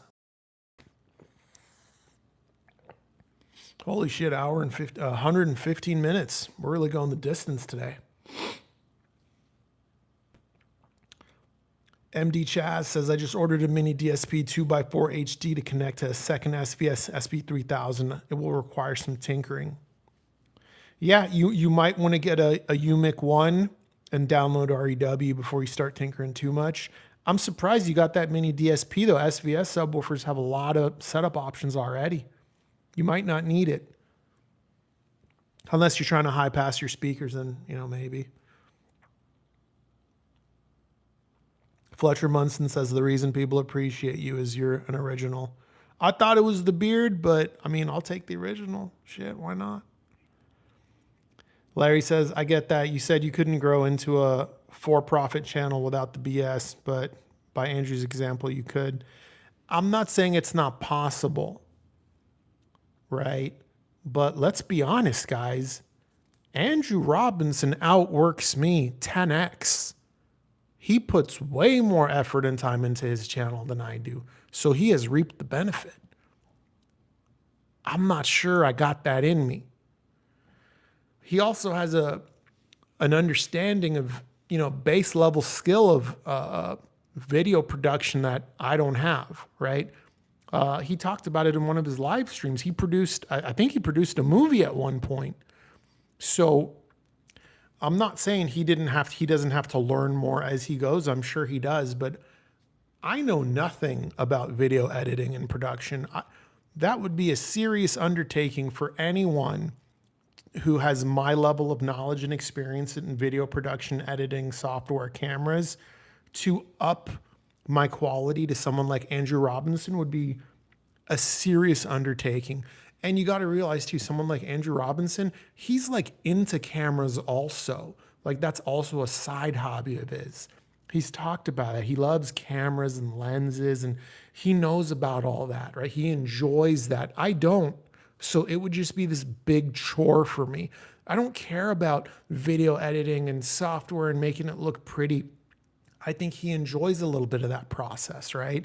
And I think you got to enjoy some of that process to be as good as he is with it, right? For me, it would just be hard work. And personally, I'd rather make money a different way than monetizing my channel now. If I was more like him in that I enjoyed cameras as a hobby, perhaps, and I perhaps felt a sense of gratification when a video was edited and looked beautiful, right? And I felt like almost like an artist, right? Which I'm just guessing here. I don't know if that's how he feels, but I'd imagine so. I'd imagine he experiences a sense of satisfaction when that video is edited and he watches it and it just looks so beautiful. And the B-roll is literally better than everyone's. I'm sure that feels good, right? Because he put in the work for that. Because I'm not into it like that, the payoff wouldn't be there for me. That non-monetary payoff, right? Yeah, there's no way I could produce content like his. There's just no way. I don't have the skill, the know-how, the patience. I could do it, but it would. I just don't think I'd enjoy the process. I don't think I would. And guys, most guys with good production quality, They do enjoy that process. Like even Jay Z Yagi, he likes cameras. He's like into that as a hobby as well, you know?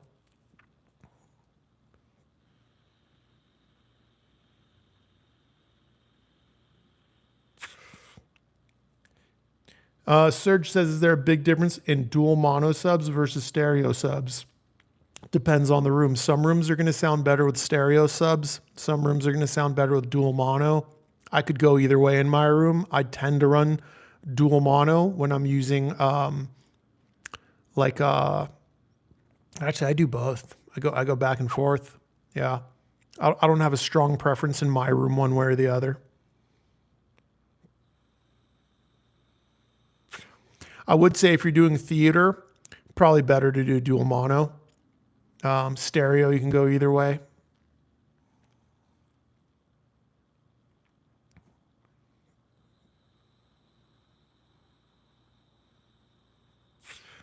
Suwat says, kudos to your review of the JL audios. Big reason why I pulled the trigger on mine. They're perfect for metal, hip hop music. Yeah. Yeah. JL audio makes a beast of a subwoofer, guys. It's not my kind of sound. It's a little too tonally heavy. It causes a little bit of fatigue for me because the bass is so powerful and forceful. But if you're into that, they're the best at that. They really are. Static Age, thoughts on REL 6-packs? I got thoughts on 6-packs.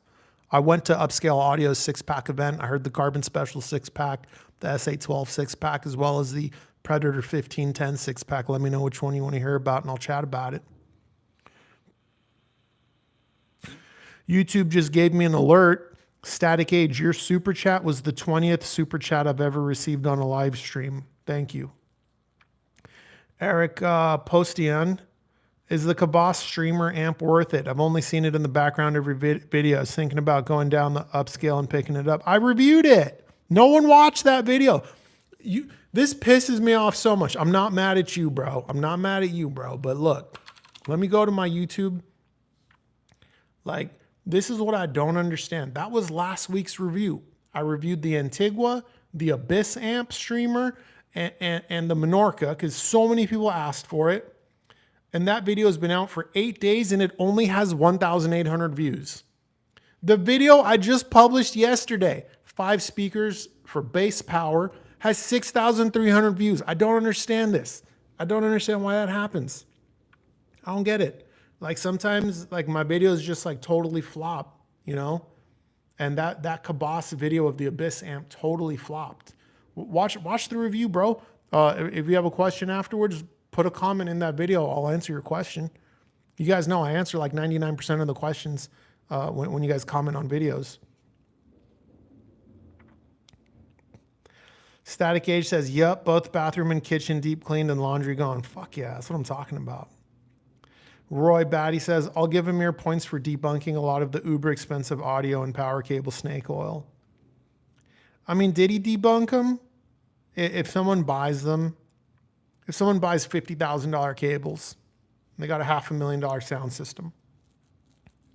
And the only difference is psychological. But perception is huge, right? If that man thinks it sounds better, this is a bit of a philosophical question. And he can only experience that psychological trick by spending that $50,000.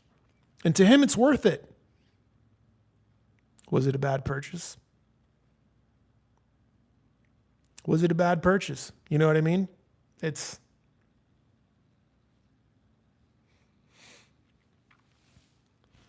like, I don't know if you've seen there's a video of like this guy, he gives his dog French fries. And the dog wants ranch with the French fries. So he has to like dip it into ranch and then give it to the dog. And the dog eats it. But the guy can also act like he's dipping the French. He'll try to give the French fry to the dog without ranch on it. And the dog won't take it. Then the guy acts like he's dipping it in the ranch, but doesn't actually put ranch on it. But the dog still takes it. You get what I'm saying? Some of this stuff's weird. Barshaka Z says, please consider reviewing some more active speakers. While you're not exactly into those, a lot of us will cross shop separates and all-in-ones for convenience. Can't do it, bro. You said it. I'm not into it. Why would I do something I'm not into? I can't. You guys like me because I do me, and you're just along for the ride. I can't do what the audience wants. That's not the type of channel I have.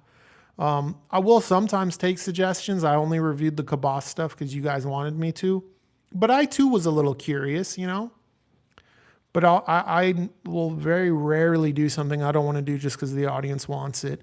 I don't like reviewing power amps. I don't like reviewing powered speakers. I'm sorry, brother.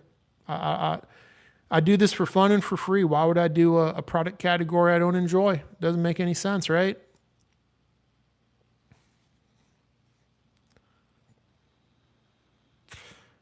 Ski Bum 2. Thanks for the hard work. Would you ever consider doing a video on room acoustics and treatment to improve the sound? Yes. Yes, I've been meaning to do a video where I cover my own room and some of the things I've done for room treatment and what my thoughts are on it. Yes, I do plan to do that. Edelson says you're single, huh? You don't like tortas, big bro? No, bro, no. I like the skinny hyenas, fool. I can't do the tortas. Like I'm not that big myself, bro. I can't have like the chick bigger than me. No, bro. That's not what Nemo propaganda is into. No. I need the skinny ones. Barkasha Z says fancy cables. They are also just furniture when the system is off. Yeah, exactly, right? So if someone's like, I love the aesthetics of my cables. Yeah, I spent a few thousand and I like the way they look. If he can afford it, that's okay. That is okay.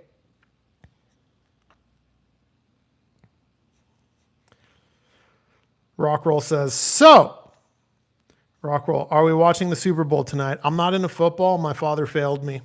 Yeah, I'm not into football. Sorry.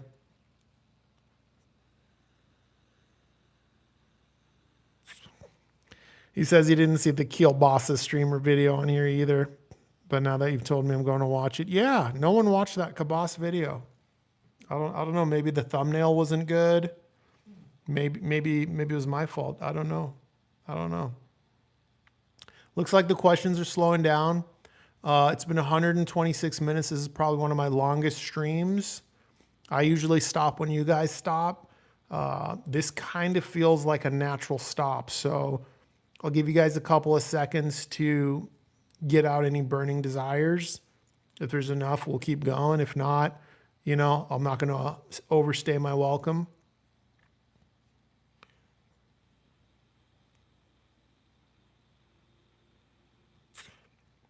Stay Brown says, I have a Rel T5X. I can't get the high level to sound good, but it works great when I use Blue Sound sub out to the Rel 70 hertz cutoff. How can I get the high level to integrate? Either you're not good at it or your room has a problem, right? Where you're just running into some fucked up overlap. Some rooms are like that.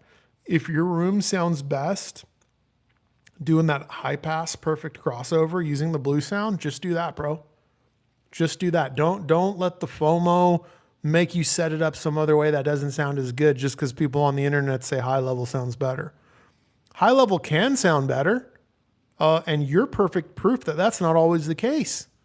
That is not always the case. Some rooms are going to sound better high pass, low pass. You may have such a room. I'd just leave it like the way you have it. Roy, do you think there would be a market for 3.1 amps as opposed to 2.1? No, I don't think so, bro. I don't think so. Phantom Center can be so impressive. I don't see the need. I don't see the need. I think that'd be ultra niche. I don't think such a product would sell at all. Matt Jones, hey brother, I have a Rel T9X in the bedroom system on your recommendation and love it. My living room is a bit bigger and I'm looking for something similar with a bit more weight down low. Thoughts? I mean, that's what the S510 is.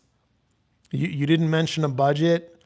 So I don't know if that's an option for you, but that's what the S510 is. If that's just wildly outside of your budget, and I understand if it is, I mean, it's a lot. Rhythmic F12 SE would be like a T9X on steroids, right?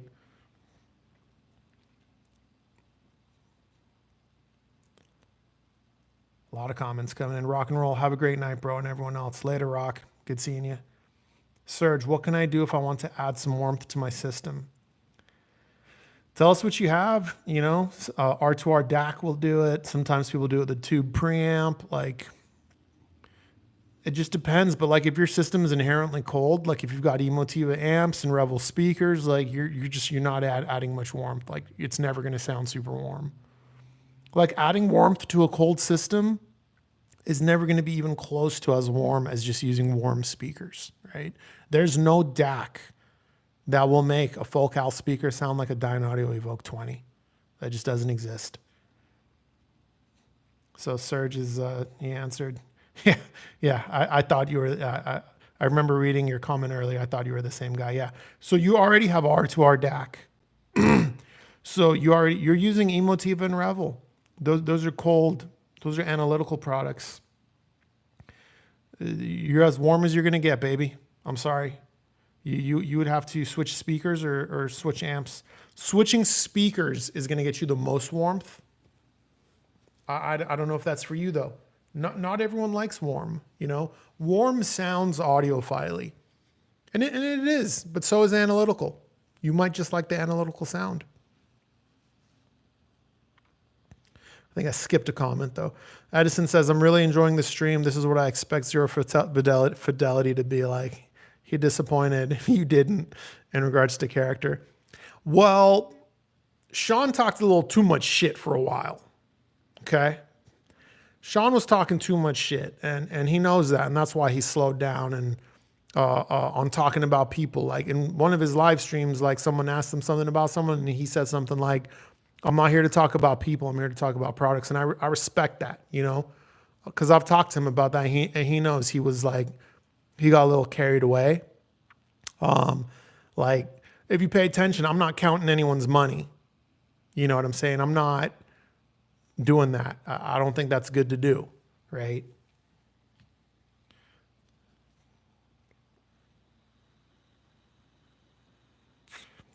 I'm also not telling you guys anything that isn't already in the public domain, right? Like, I'm not sharing any secrets that I have, just since I do have access to information you guys don't, right? But I'm not sharing any of that with you guys, right? Just because I have that information as a result of my relationships. Like, as reviewers, like, I sometimes may know an agreement another reviewer has with a manufacturer. I may know the exact commission of someone's affiliate program. That it is not my place to share that. And I'm not saying Sean did that exactly in the past, but you know, that's his whole thing now is like, you know what, man, that's not my fucking place. I'm here to talk about gear, right? And I don't think he enjoys talking about people, right? So I respect that. Sean is still a very candid motherfucker. Don't worry.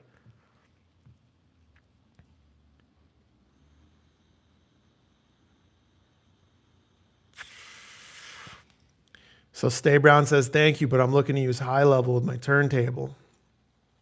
But when I stream, it's great. Yeah, that's true. Yeah, because if you're using the Node subwoofer output, it's only going to work with the Node when you're streaming.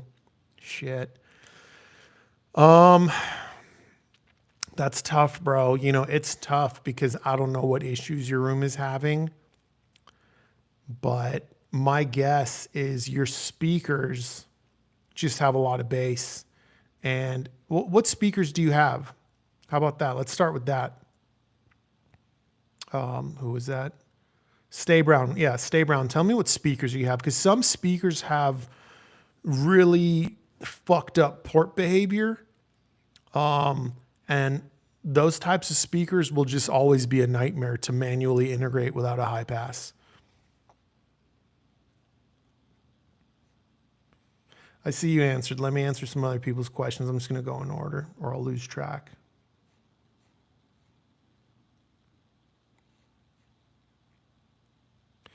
Gurveer says, hey, Nemo, any opinion on future reviews of Blue Sound Node Icon?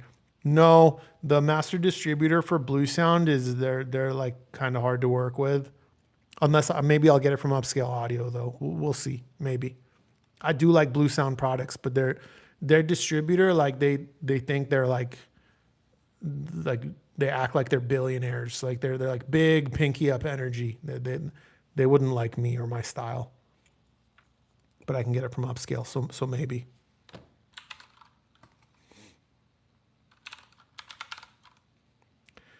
NX says mount it over the fire over. Oh, he's talking to someone else. Matt Jones, gotcha. I'll see if I can find one to listen to locally. Budget is a concern, but I would be comfortable up to around 3K. Thanks again, brother. Yeah, Rel S510, Matt. That's what that is. Yeah. Suwad, I use the PS Audio BHK2 preamp. All right, Suwad, you got some money to inject some warmth, and I guess the Pontus 2 DAC helps. Yeah. Roy says, good stream. Thanks, brother. Fletcher says, the day I look at a cheeseburger and think that doesn't taste good will never come. I'm with you. I'm a big cheeseburger guy. I love a good cheeseburger. I'll be honest. I'll enjoy a bad cheeseburger too. Stay Brown. Last question. I have the Denafrips Aries 2. Will the sub out of the Blue Sound work while I use the Aries 2? No. It depends. If you've got the old Aries 2 like I do, that has some delay, unfortunately. So you can't use the Node's sub out and the Aries at the same time. You'll hear like the bass is like fucked up. It won't sound right. It'll sound like out of sync, very obviously out of sync. You could try it, but I don't think that's going to work. Static Age, let's hear about the Carbon Special 6-pack. I mean, bro, it's incredible, man. I mean, it's like fucking $25,000 worth of subwoofers, you know? It sounded incredible. I have a pair of Carbons myself. Does the 6-pack sound better? I mean, yeah, if the room could support it. That's not for a small room, you know? The craziest thing was you would think it would just be all about the bass being incredible, right? But that wasn't the case.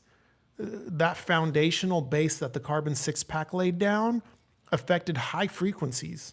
Like the test track they played was a solo harmonica. It didn't even have any bass. But with the Carbon Specials being connected, the harmonica sounded so much more natural.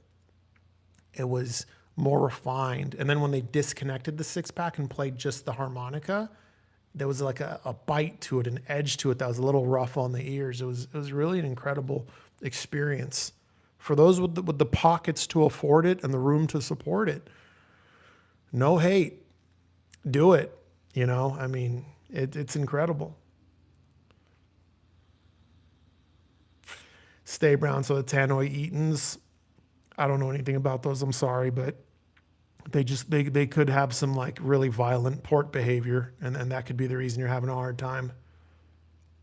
Serge says, I like detail separation soundstage, but I'm also relatively newish on my journey.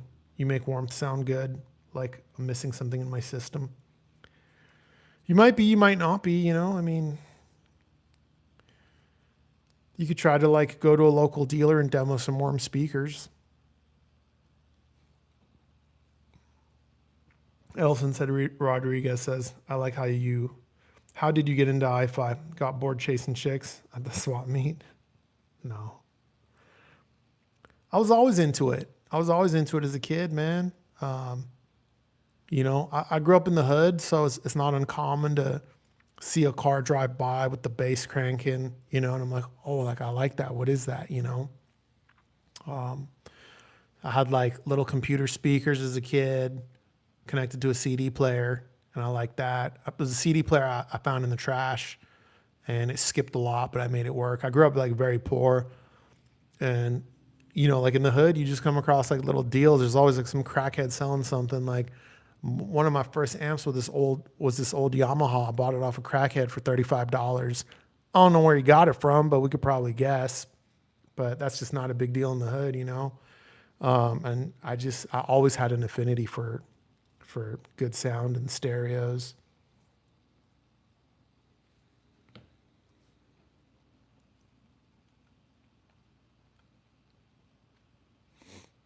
All right.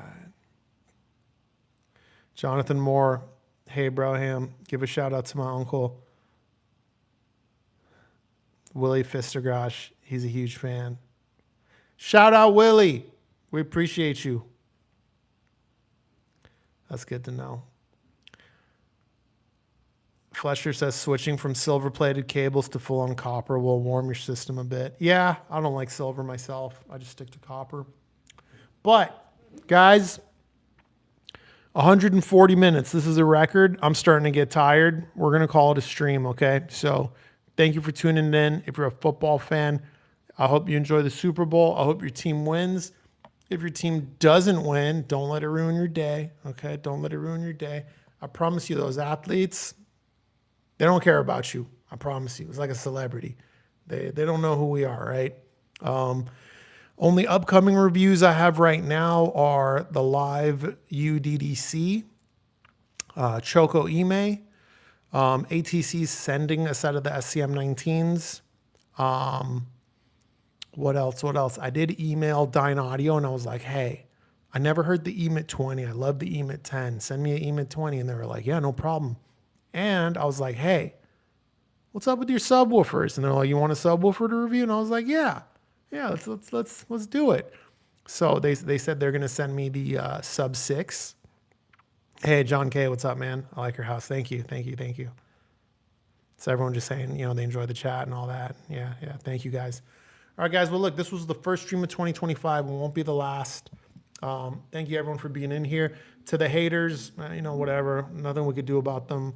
I appreciate all you guys. You guys kept the comments flowing. It was a good time. And I hope you guys enjoy your Sunday, all right?